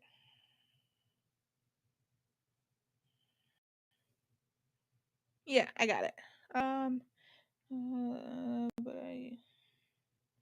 but I never that kind.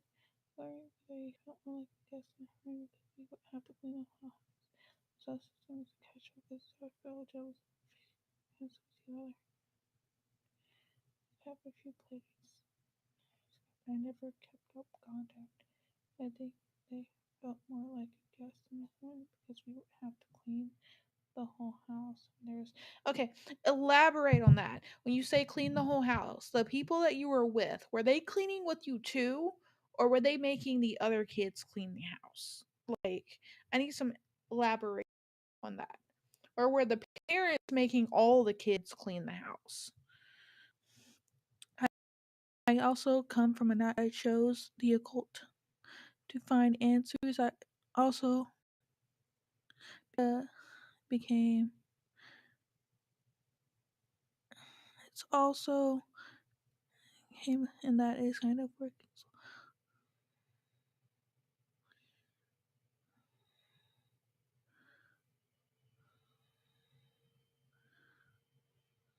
Um, there's a lot of grammatical things in there that make it hard for me to understand what that message is, Mana. I also come from a not great home life. I get that. You chose the occult to find answers. Is English possibly not your first language? Um, because I'm not trying to make you feel bad if English isn't your first language. Um, but I chose the occult to find answers. I also just became that's that's where it's starting to get me. I also because came a sociopath and that is kind of working. I'm not sure what you're trying to say there. It doesn't um it's not a proper understandable sentence.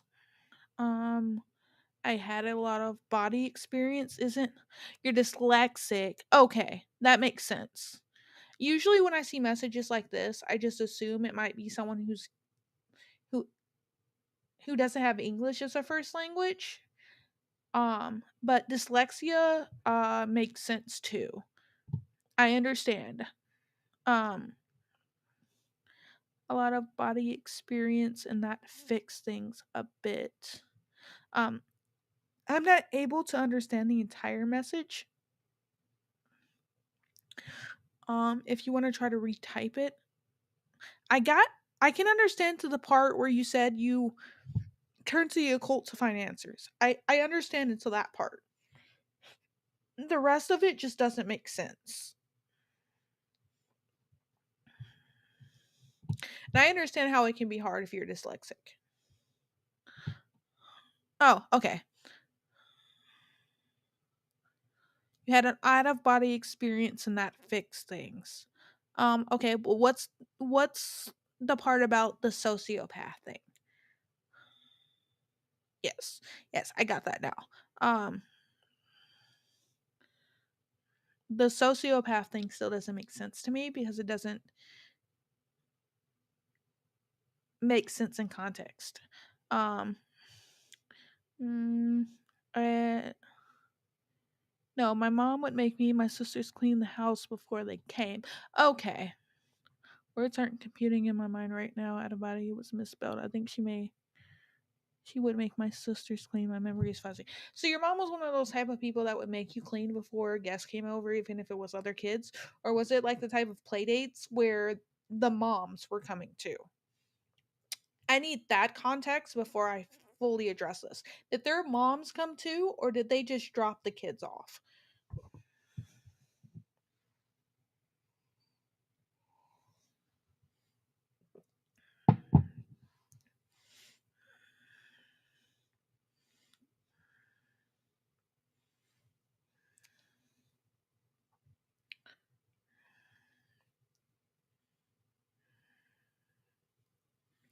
I will say though, from the little bit that I gather from your message, Mana, however you want to say it, um,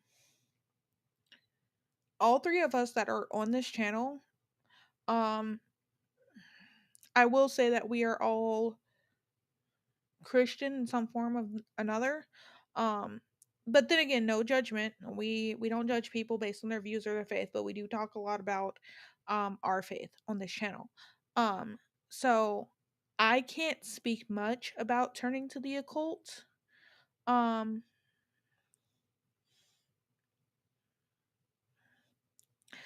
um, to find answers, but I can understand turning to something to try and find answers. Um, and if it works for you, that's great. Hi, Esteban. Yeah, your memory is fuzzy. I would say this one's a gray area. One second, baby is crying.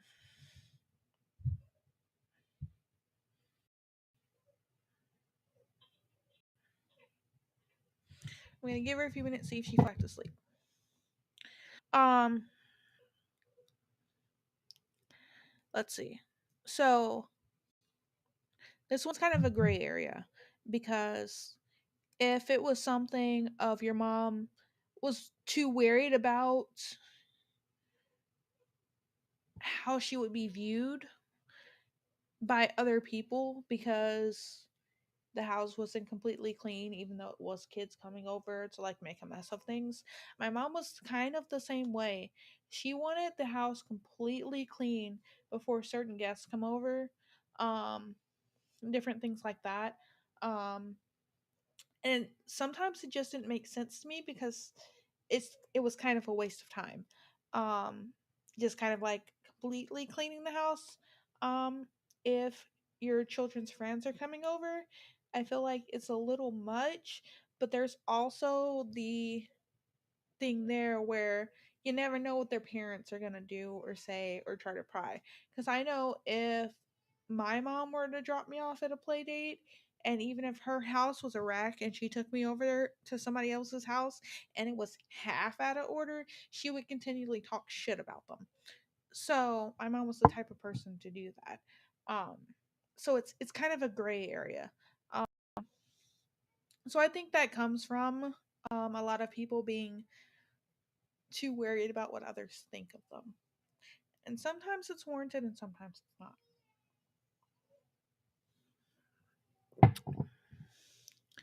Um, Let me go back up. I just don't really trust people or make friends anymore, and I kind of view it as optics sometimes. Very low trust these days. Not all the times, if I like. See, that's understandable too, because having parents that treat you poorly when you're growing up really affects your outlook on things. Like for the longest time, I questioned my faith. I had a friend who kind of helped like steer me back because they talked to me about a few things and made me realize that a lot of what I was going through was because my mom was just batshit crazy. Um, because she also used religion as a very abusive thing or as a way to try to keep me in check. Um, so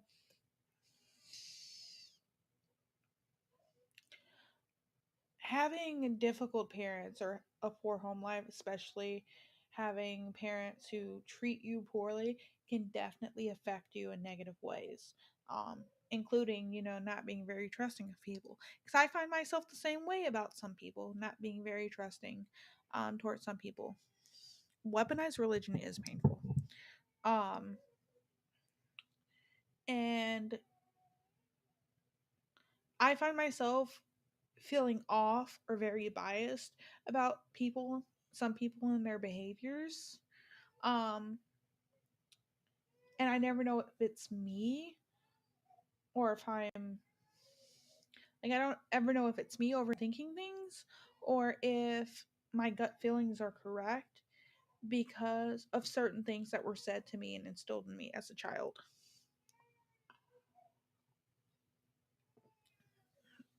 See, in my house, this is going to sound bad, but let me get to the end of the explanation before I say it. In my house, there is no choice. So I'm not going to like force anything on my daughter. I want to raise her up in my faith, kind of like how I was raised, but I want to do it in a different way. So going to church is not an option. Choosing what church and exploring her other options is always an option for her, if that makes sense. Like, she has no choice but to go to church with me until I feel like she is old enough to make that choice on her own. But I also don't want it to be a situation where she's negatively influenced by people who weaponize religion or negatively influenced by people who just hate on it. Yeah. I'm giving her a few minutes to see if she goes back to sleep. She just started. Now she's not actually gonna go to sleep because she heard him. I will be back. Now I absolutely have to grab the baby because he started speaking and she heard him, and I know she heard him because she stopped crying for a minute. I will be right back.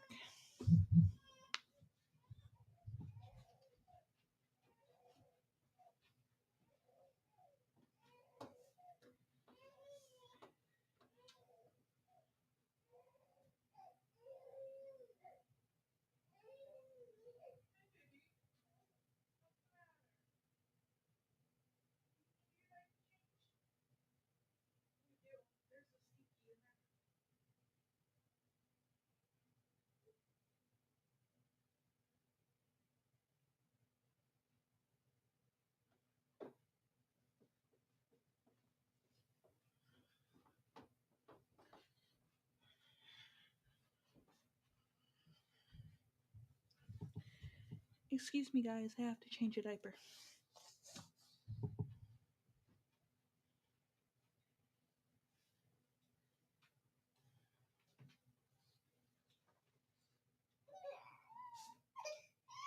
Okay, baby. I know, baby.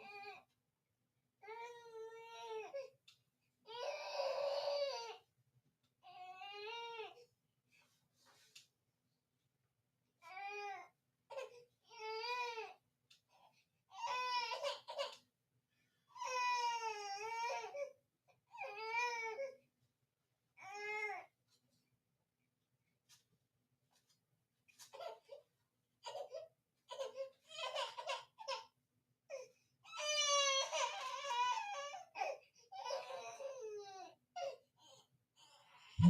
baby.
All right, let's catch back up. What I'm trying to say is that something.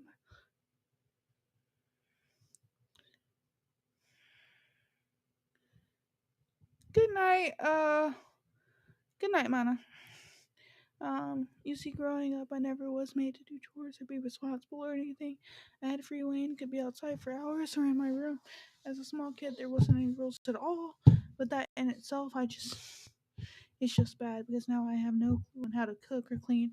Be real, I was not taught how to adult or handle emotional and mental things. I had to self teach myself these things. Hold on, baby. Okay, she needs a bottle. Give me 1 second, you guys.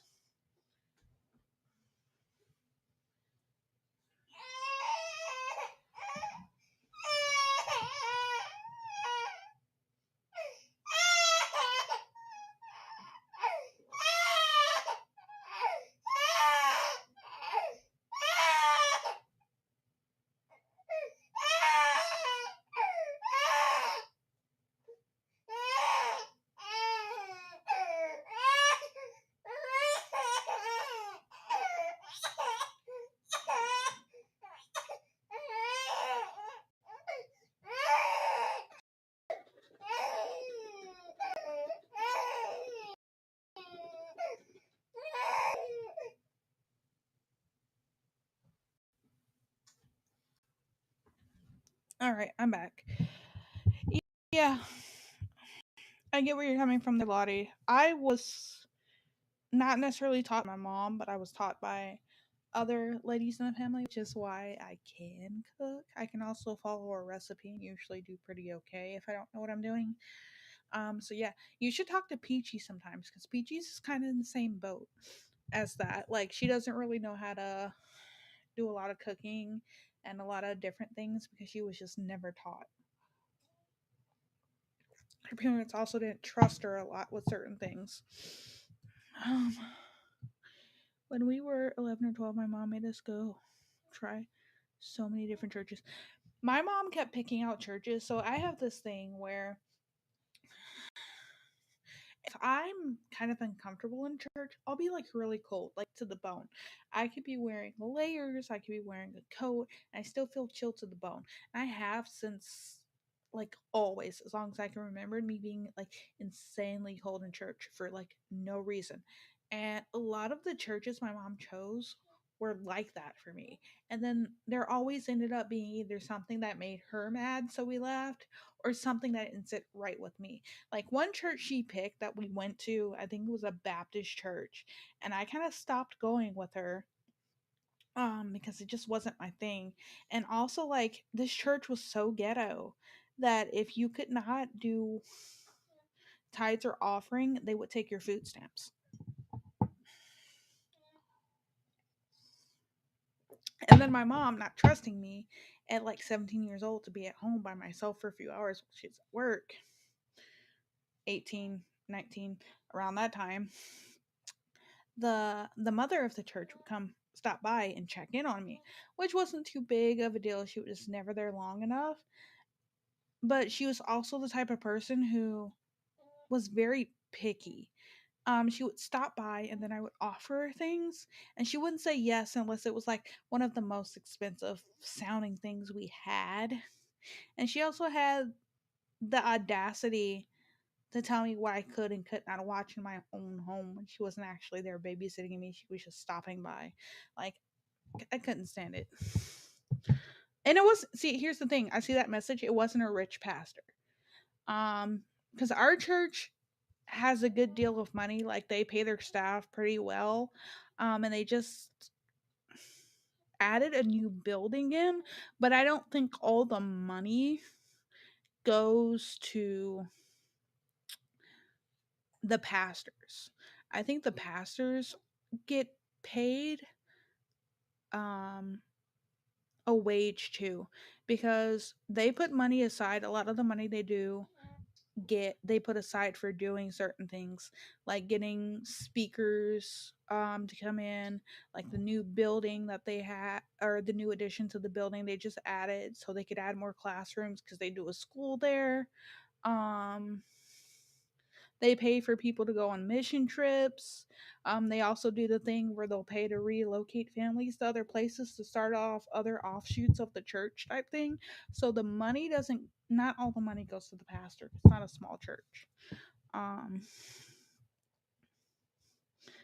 Gotta have faith in Fae Queen. Yep.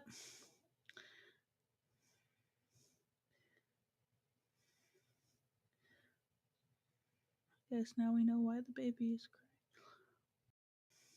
So I believe due to my own mental growth and how I handle emotional situations more delayed than that of a regular person. But I think I'm getting, as long as you acknowledge your shortcomings and you're working on them, I think you're doing a pretty good job there, Lottie. I just know how to cook the basics. I don't trust word pastor. My mom didn't go. She just wanted us to choose for ourselves what we wanted to believe in, which is why my siblings are almost all different religions. If she chooses to see, how I see it is, if she's living in my house, she's going to church. Um, I'm also not a pushy parent, so I'm not gonna force her to do the things that my all I can teach her is what I believe in, right? I'm not gonna force her and do the pushy things that my mom used to do because I used to before she used to wake me up at like 5 o'clock in the morning, and I would have to pray for an hour, read a chapter of the Bible, and then read passages out of this book from this like rich TV pastor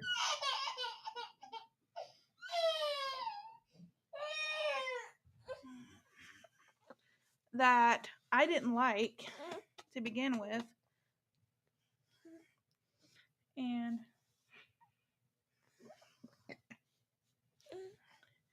I would have to do that morning and night before I went to bed.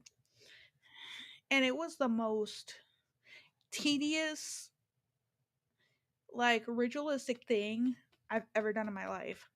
And I don't want to be pushy like that. Like she has to go to church with us until she is essentially out of my house.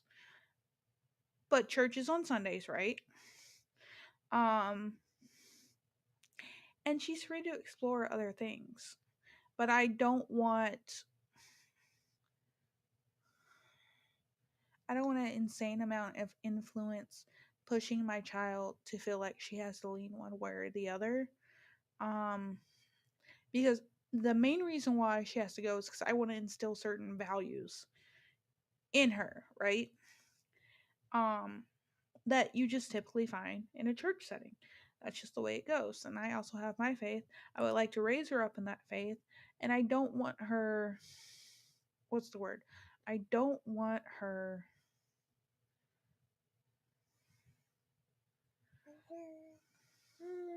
choice. I don't want her choice to be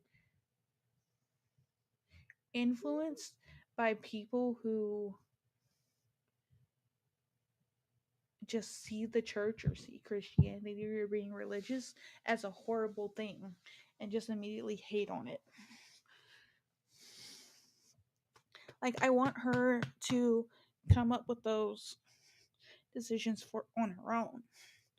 But if she chooses it, I still want her to have the values that I instill in her cuz I'm also a really big person when it comes to respect. And so a lot of children these days aren't taught things of please and thank you and just how to be a decent person to another person. And I'm like in a lot of people my generation still don't do that. And I'm still the type of person that if someone's being respectful to me, I'm respectful back. I still say yes ma'am and no ma'am. I hold doors open for people. Different things like that. And I think a lot of that was instilled in me as being respectful because I was essentially raised in a church and raised in a family with church driven values, if that makes sense. I know I'm kind of contradicting myself, but I'm trying to get like to the point I'm trying to make. And a lot of people my age don't do that anymore. I see a lot of kids these days are very disrespectful and don't do that anymore. And I kind of want to raise her a little bit more traditionally so she knows that, you know, having a general respect for people will get her respect. Um, able to decide to just believe in God, not be so religious. I'm the same way. I don't consider myself religious, I also don't like denominational churches because I feel like they're very ritualistic. There's too many rules that really shouldn't exist. I felt this with Star Sign too. I'm not a big fan of Catholicism. Star Sign's a Catholic. Like me and her have talked about this before. Um, but we don't hate on each other. But I really don't like denominational churches, and the church I go to is not denominational. Um, so I didn't have to do that with kiddo. Her school was exposed. The kids Skype before confirmation. I do remember I did a lot of those friends. I was explosive and handled those. That leave it. Are you blowing raspberries?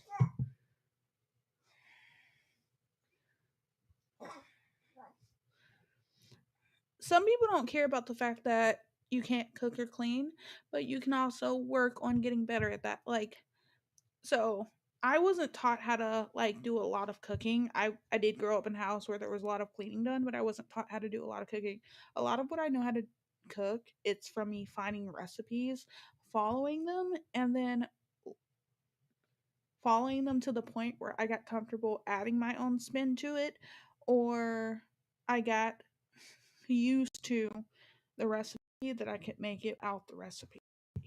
Um, I think religion's so different. It's also extremely personal. Yeah, internally. I agree with you on that. A lot of people don't know how to be a decent person. I guess one thing I did get taught was respect others, kind of, which I am thankful for. I think this person is a non-religious Catholic because I remember she stopped going to church a long time ago. That could be possible. She could be a non-religious Catholic. Me and her have had some conversations about it. This is the grabbing thing I was talking about. She tried to. She's trying to go for my glasses. Mommy doesn't like that.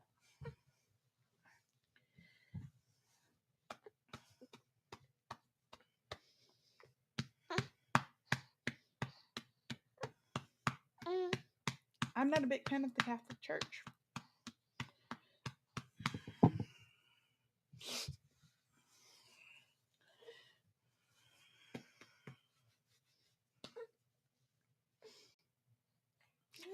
I will bite that hand. Blah, blah, blah, blah, blah, blah. This is what we do when she's on stream with me if I have her on camera. This is exactly it. I think once I move up, fully experience learning to cook. That's fair. I know about your living situation. You don't have to say any more than that. But this is what we do when she's on stream with me. This is literally it. Hey you. Hey you. Hey you. That's that's my cheer. That's my cheer. That's my armrest. Hey you. That's my armrest. Hey you. Hey you. Hello there. Hi there. Baba.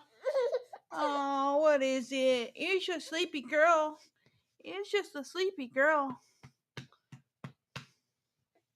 My cat Charles used to try to take my glasses away too. They're my glasses. I don't think you need glasses. You have good vision, which would be surprising considering mommy and daddy, neither one of us have good vision. You might have got good vision. No one's told me that it seems like you need glasses. You don't act like you need glasses. I don't think you need glasses. I guess we'll find out later. I have a feeling vision's fine though. I've gotten lucky, little girl. You might have gotten lucky and saved mommy and dad a lot of money getting you glasses.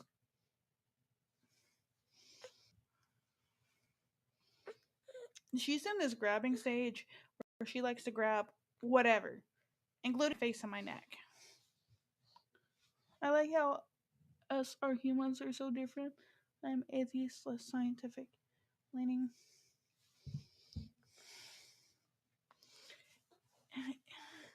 It's okay, Lottie. I'll teach you the ways. My brother gets his first glasses. His first glasses at 6 months. She's 7 months now, and like her pediatrician hasn't said anything about her vision, so I don't think there is anything wrong. I don't think her pediatrician said anything about her needing to see an eye doctor. So, Because I know they make glasses for babies. Ow! Come on, let go. Ow. You got mommy's baby hairs. You should be asleep. You're smiling at me. It's not funny. Because, yeah, I know they can usually tell if, like, babies need glasses and things like that. And I know they make glasses for babies. They look like little goggles that make you look funny. They look like little goggles that make you look funny. And with how nearsighted I am, I'm surprised she seems to have pretty decent vision. Ooh. Hey, baby. This is what we do on stream. She just talks to me and I talk back. Or she sees pretty lights on my keyboard and my mouse and wants them. Love you. That's a pretty girl. You're so adorable. Are you trying to kick me?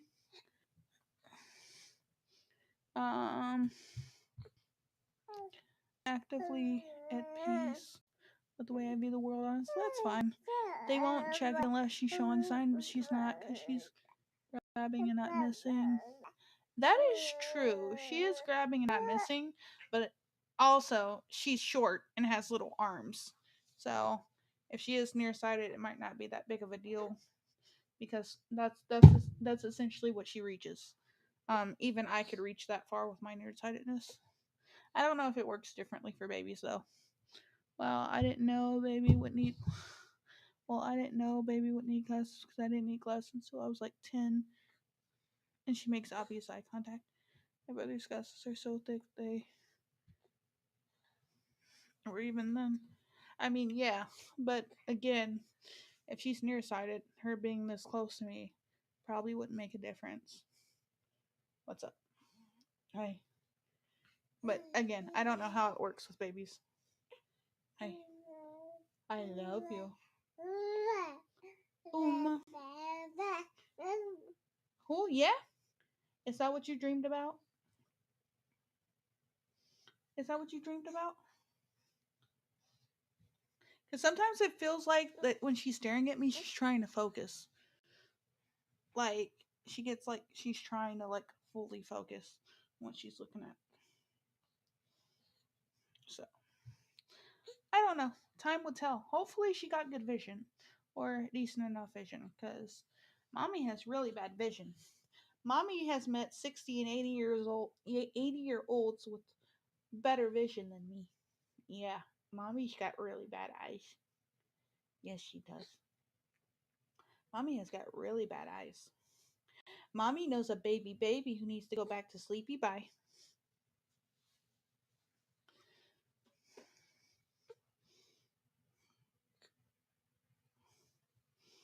She wants my computer now because she sees the pretty lights.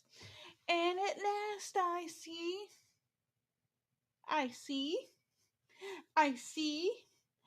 the lights. Hey, are you gonna drill on me? Are you gonna drill on me? Are you gonna drill on me? Are you gonna drill? Are you? Oh, you gonna drill? Are you gonna drill on me? Are you gonna drill? Are you gonna drill on me? Are you gonna drill on me? Little baby butt. She's blowing raspberries now. She needs to go back to sleep.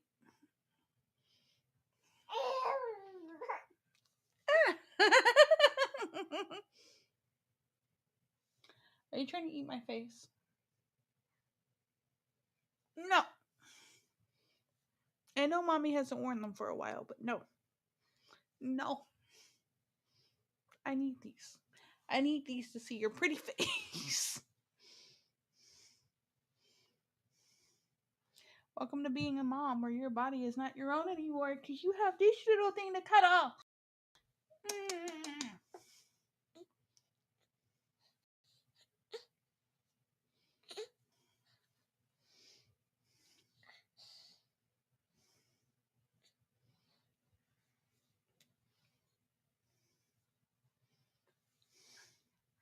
Don't do it. There's a lot to having a baby. They don't tell you. This thing is a big ball of rough.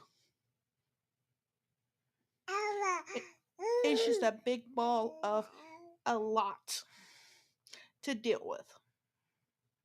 You think that until you get to the point. Let's get deep and personal. When I'm feeding her at night because I want a little bit extra sleep, she has taken to scraping her fingers on my areola as she's eating. And there's one tiny little spot that she seems to like, and I don't know how she finds it every time, that she has rubbed raw. Like the second you touch it, it hurts.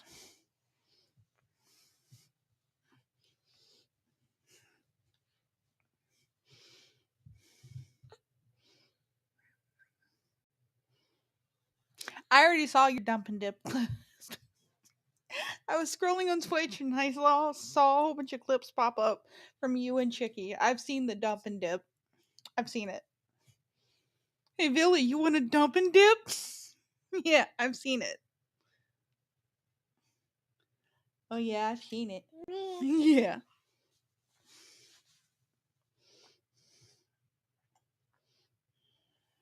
Because I'm actually a little annoyed with her right now. A little bit annoyed because it's constantly every day since she's done the grabbing thing that she tries to grab my face and my glasses and my shirt and like whatever she can get her hands on, my neck and my cheeks and my hair, like any part of my face essentially that she can get her hands on. She tries to grab it and it's all day. And after a while, it just gets to be a lot of someone just constantly touching you.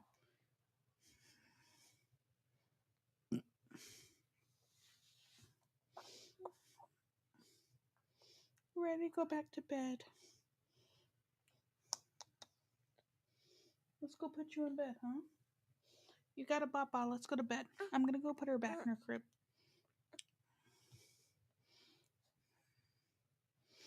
Oh, there's Nightbot. You want to upgrade my setup or buy something for streamer, baby? Yeah, there's that yawn. There's that yawn. Let's go put you back in your crib. Oh, and at last I see the lights. Hey, baby. Let's put you here. Mommy's sleeping downstairs tonight because I don't want to disturb Daddy. So we're gonna put you right here. You're gonna sleep right here. Boy, no point in taking you all the way back upstairs. Here you go.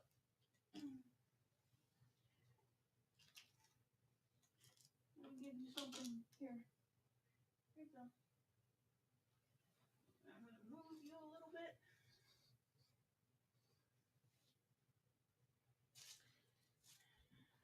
Move this table.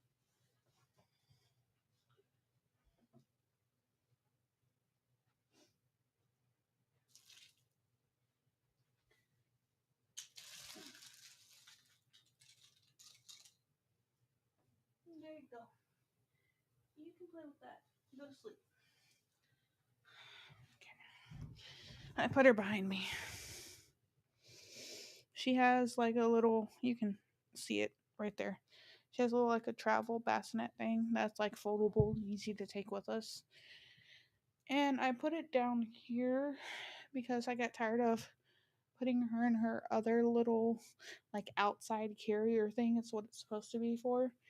Because for one, it's not recommended for sleep. It's supposed to be more of a lounger. Um, and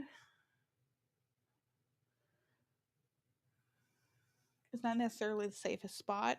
And I was sleeping down here and futons. They're pretty comfortable. Hard. It's not as comfortable laying on half. So it didn't really work for me to sleep down here and then have her all the way over there. Um,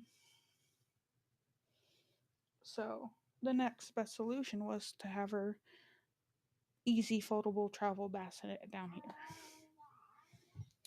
So, because I've been sleeping down here the last couple of days. It's been getting a little cold. The heat down here doesn't work the great, but the way that it does work is pretty nice is that the heater in the living room barely works if it works at all, but the heater in the kitchen works like it's on crack. So I can turn that one on. It'll heat the kitchen and then it'll start heating the living room.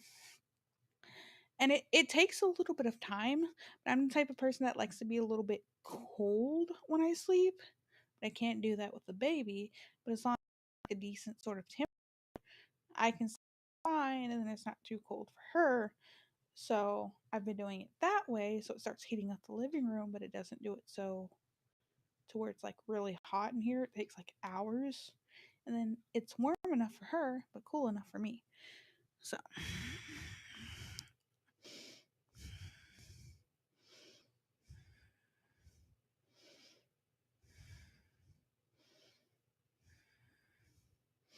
oh, you mean the little bassinet thing? That's just for her to sleep. She has an actual playpen over there.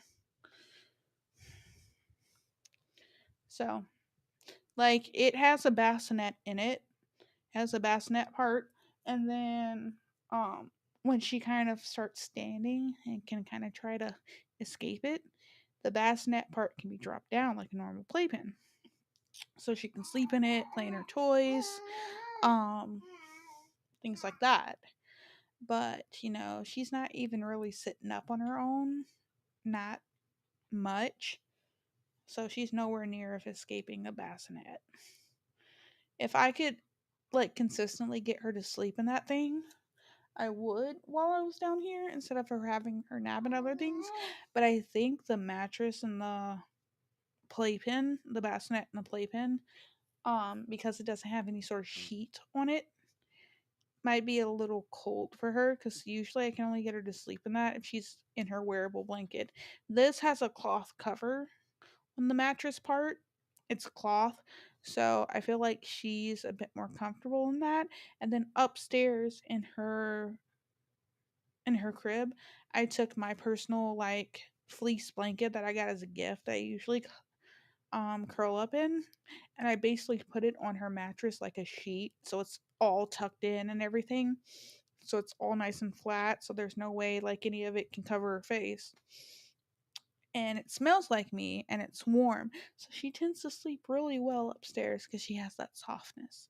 So I think that's why I can't really get her to sleep in her playpen bassinet because that's what it's down here for. So I'm gonna have to figure something out. Like even her bassinet that's in our room, the side sleeper for her first 6 months of life that she had to sleep in that thing. It was hard to get her to sleep in it consistently.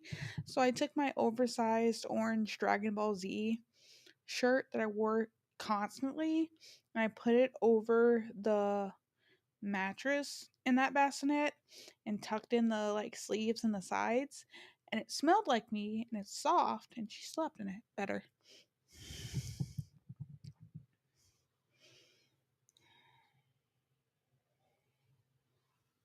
I just think I think like she likes sleeping on soft things. So I'll have to figure out something to cover maybe the cuz a sheet won't do it. Like a sheet won't do it. So I'll probably have to figure out something to cover that mattress. Maybe I'll take the maybe I'll take one of her baby blankets. I have like a really large, like a semi large kind of flat blanket that my grandmother sent. Maybe I'll take that and like curl up with it for a day. And then maybe I'll use that and tuck it in underneath her playpen bassinet. She has 4 bassinets under her playpen bassinet, and one, two, one, two, three. Sorry, she has 3 bassinets. She has 4 beds. Technically, she has 5, but um, maybe I'll tuck that into her playpen bassinet, and she'll sleep there, and I'll feel better about putting her in naps down here.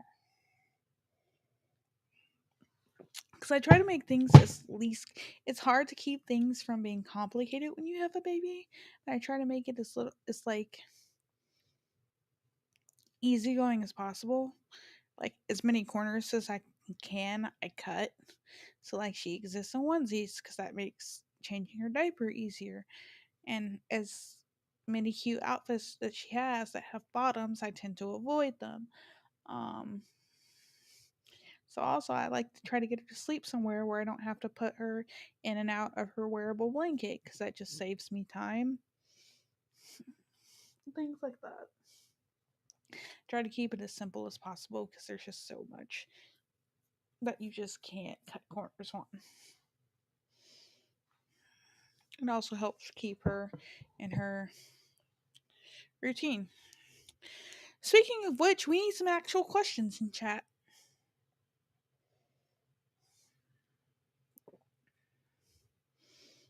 Five beds and doesn't. Yeah.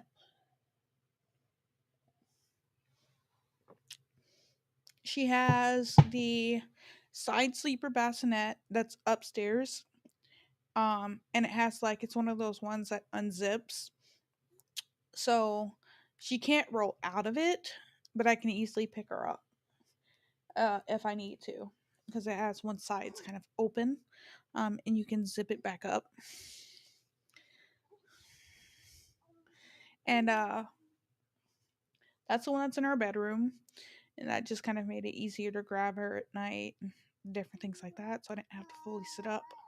Um, then she has the one that's in her playpen, but her playpen also has this like lounger and it has her changing table. So typically what I do is I'll take the lounger out and set it somewhere and then keep the changing table part on there and then just kind of slip her in there. I don't know what I'm gonna do when she fully starts using it as a playpen. I don't know what I'm gonna do. Maybe start changing her diapers on the floor. Put the changing pad thing on the floor. We'll figure it out. I'll figure out how I'm gonna store some of this stuff away. Um, then so she has that. She has that little bassinet there. Then she has this portable one I got at a yard sale, and this is usually the one we take when we travel. We load this baby into the car. So that's number 3. And then she has her crib, which is number 4, which she didn't sleep in for the first 6 months of her life. And but it's been ready for her. And then and that's the crib that I chose. I paid like $100 for it because I got it of someone selling it on Marketplace. And then it's the one that I want because it also turns into a toddler bed. And then I have another up there that my father got because it's the one that they used when they were babies. My husband and my sister-in-law. Um, I'm pretty sure. So it's like an old crib. It's not even the same size as most mattresses, like the standard anymore. So you have to get like we'll have to get a custom mattress for it. But and custom stuff for it and like the size. So her crib turns into a toddler bed. So when we have the next baby obviously is going to be in our room for like the first 6 months. And then it's going to start using the second crib because the first one will eventually be a toddler bed.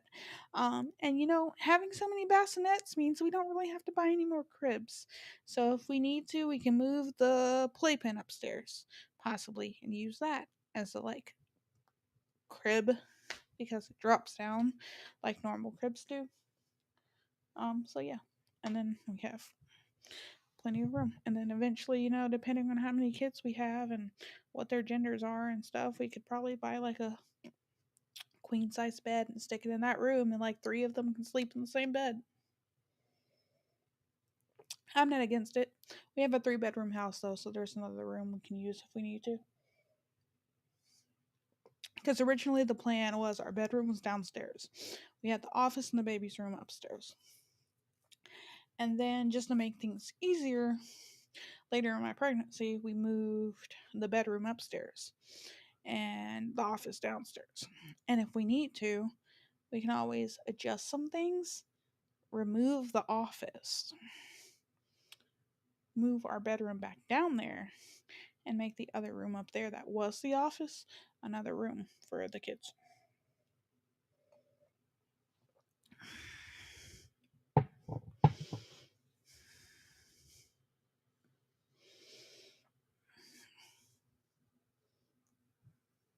She's staring at me, but she's sleepy. I think it feels. I think she feels better being able to see me.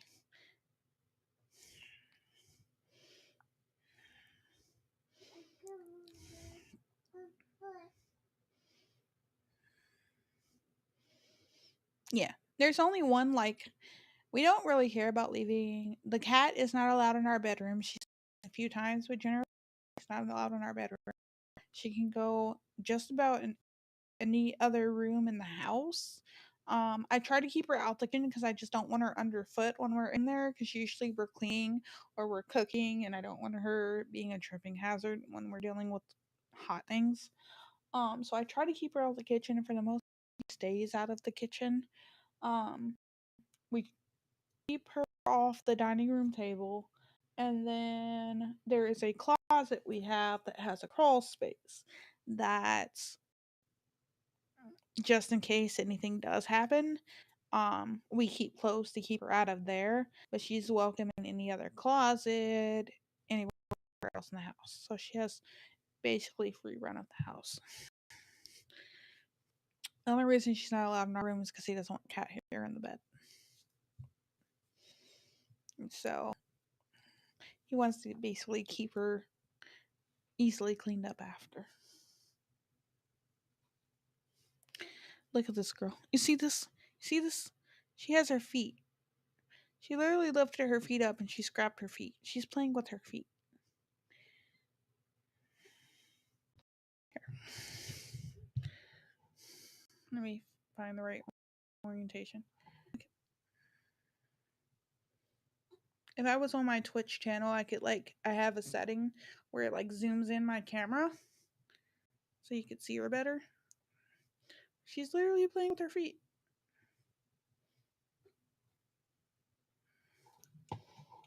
She should be sleeping right now. We need some questions. The thing is, usually we've been trying to sleep train her. So usually we try to get her to go to about 5 a.m. with no feedings. To just have her eat more during the day. So usually she'll eat a lot for her dinner, which is when we start giving her baby food. Um, is her dinner is baby food. And so what I did today is whenever she tries something new, depending on what it is, I try to make it last 3 days if there's only a small portion of it, just to kind of make sure it lasts those 3 days. I'll give her something else on top of it, because when you're feeding your baby new foods, you have to check for allergies, and they usually say 3 days is about what you're looking for to see if there's any reaction. So every little new thing that she tries, I want to try to stretch out for 3 days. So today I gave her she has a jar about that big, yay big. So if I just let her eat until she's full, she'll eat the whole thing, and then it just ruins the chances of us checking for allergies by having her eat it for 3 days. So I gave her like a third of it, and then I opened up a thing of butternut squash because she's had it before, because I have her foods separated for what she still needs to try and what she's had before and we know is good for her to have. And so usually she'll eat a lot during dinner, and then we'll put her down, and she'll wake up and cry, but usually I let her cry and she falls back asleep. And I'll let her do that until about 5. And then I'll give her a bottle, or I'll let her sleep next to me for the next 3 to 4 hours. Um, and then we usually get up 8, 9 ish. So we usually sleep pretty okay. And then so I'm trying to sleep train her, right? But this last time she started crying,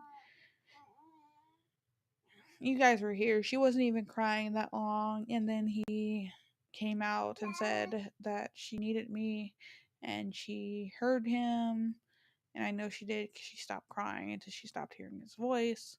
And by that time, I was like, okay, well, now you've ruined it because now she's heard you instead of you just being silent, giving her time to stop crying and fall back asleep.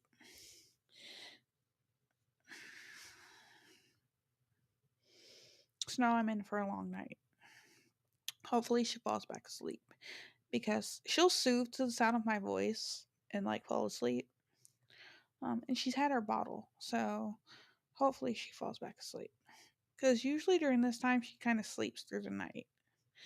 What do I think of homeschooling? Okay. Are you asking what I think in general, or like would I ever do it? Because there's two answers to that. Um, I'll just go ahead and answer both. I don't see homeschooling as a problem as long as you make sure that your kids are getting the right amount of social interaction and exercise. Because there's been stories about kids who are homeschooled that have issues socializing because they never learned the proper skills. Also, I'm kind of dumb. I wouldn't mind homeschooling up to a certain point because I'm not stupid. I'm not actually stupid, but I wouldn't mind homeschooling up to a certain point. Um, but I feel like that would be difficult for her to make friends because I don't really like getting out um of the house all that much, and I'm bad at meeting new people. Um, So I kind of don't want to homeschool, but I'm kind of on the fence about public school. So, especially the ones around here.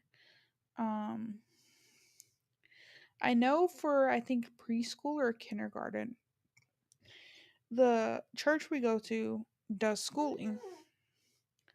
I know they do at least preschool, but they plan on like doing actual school during the school year. I'll have to talk to them more about it, but we had heard about it when I first moved here. So I think I want her to do preschool there. It's a short drive down the road too, so it's not far. Yeah, that's the thing. And there public school is trash lately, and I feel like there's going to be a huge problem instilling the values I want to instill with her, instill in her. Because if she like comes to question, for back to what I was saying, if she comes to question the the faith that I raise her in, I want them to be her own questions, not the influence of someone else, if that makes sense. So I'd be fine with her choosing something else if she comes to that decision naturally. So, I feel like public school is going to be a bad place to keep those ideals because a lot of people just hate on stuff just because they can nowadays. I had someone I was like kind of friends with who would get like butthurt mad, and I can understand that she dealt with like religious abuse, like, but she would get like insanely angry and start yelling just because someone had a Jesus bumper sticker, like a "What would Jesus do" bumper sticker. I'm just like, how is that hurting you? Like, I understand someone hurt you, but eventually we're never going to really see this car again. Like, how does that hurt you? They're not hurting you. You're mad. A simple bumper sticker. Like, I don't want people like that influencing her decision. If she makes a decision to change what she believes in, I want it to come to her naturally.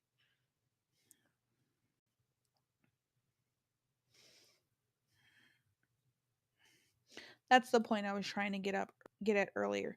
She has to go to church when she's living in my house. But if she comes to the decision that that's not what she believes on her own natural accord, that's different than I feel like someone influencing it. So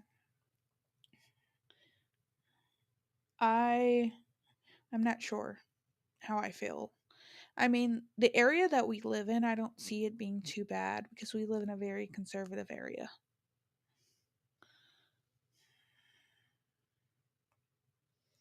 I can tell you, we were going somewhere. She was driving and she saw the sticker, and she immediately just started yelling about the sticker.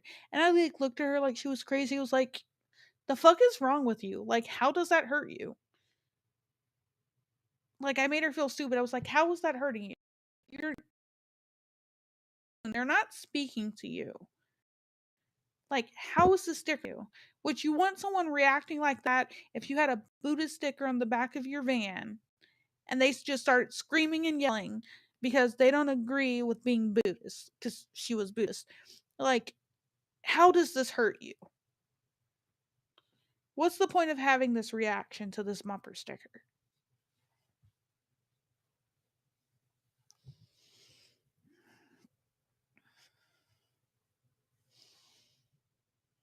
Like, you're throwing a toddler, basically a toddler's tantrum over a bumper sticker.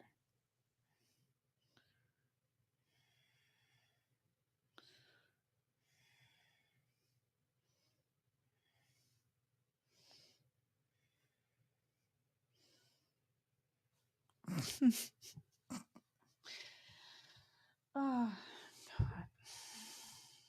But yeah. Okay, I'm gonna have to start wrapping it up because I'm gonna fall asleep on you guys in this chair, and that's not gonna be nice on me or you guys. So, because you definitely don't want to see me sleep. I'm already a bridge troll. We don't need to make it any worse. Um, I will be back in 10 hours, give or take, on Twitch. 10 hours on Twitch. Um, so if you guys want to drop by, you can find me. I changed my name on Twitch, so you can find me at the whimsical Fae Queen on Twitch. Um, and I'll be there in about 10 hours. Any last minute questions? Probably say it now. I will give you 5 minutes to come up with any last minute questions, and I will address them after the 5 minutes. Any questions that come in, I'm not answering. Sorry. Um, and I'm going to bed. I had a long day. I was sleepy before the podcast even started. Now I really need to get to sleep because until I start talking and turn off this lights, she's not going to go to sleep. I need to turn on the heat in here a little bit.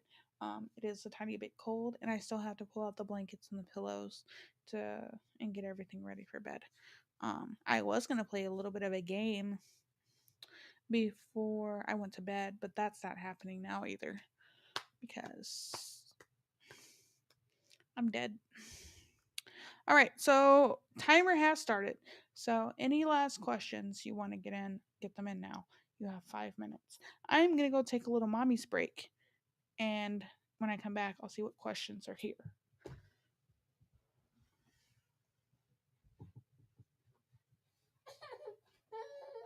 You're okay, baby. Mommy's just going to the bathroom. It's okay. I haven't gone anywhere.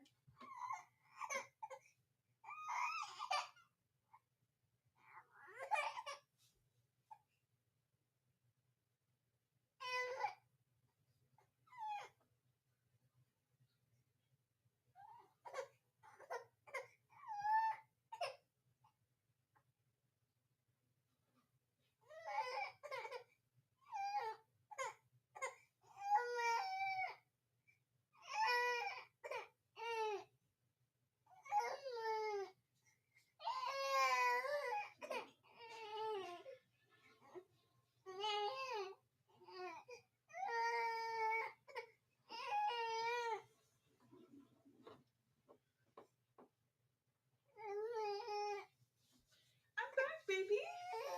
Hey, baby. Hi.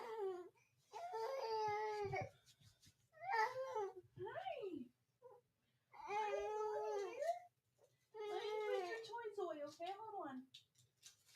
I gotta put your toys away. I'm gonna put your toys away. What's the matter, baby? What is it? Mommy's gonna lay on on this couch tonight, so I might as well put you like this. Hi. What is he? What is he? Is that you want your baba? I'll give you your baba. Give me a second. Hold on. I have it. Here. You don't want it? Here. This is your chance. There you go. That's my good little girl. Okay. I'm going to do one last thing, baby. I'm going to get the blanket and the pillow. I haven't gone anywhere. You're okay. Oh, don't you start.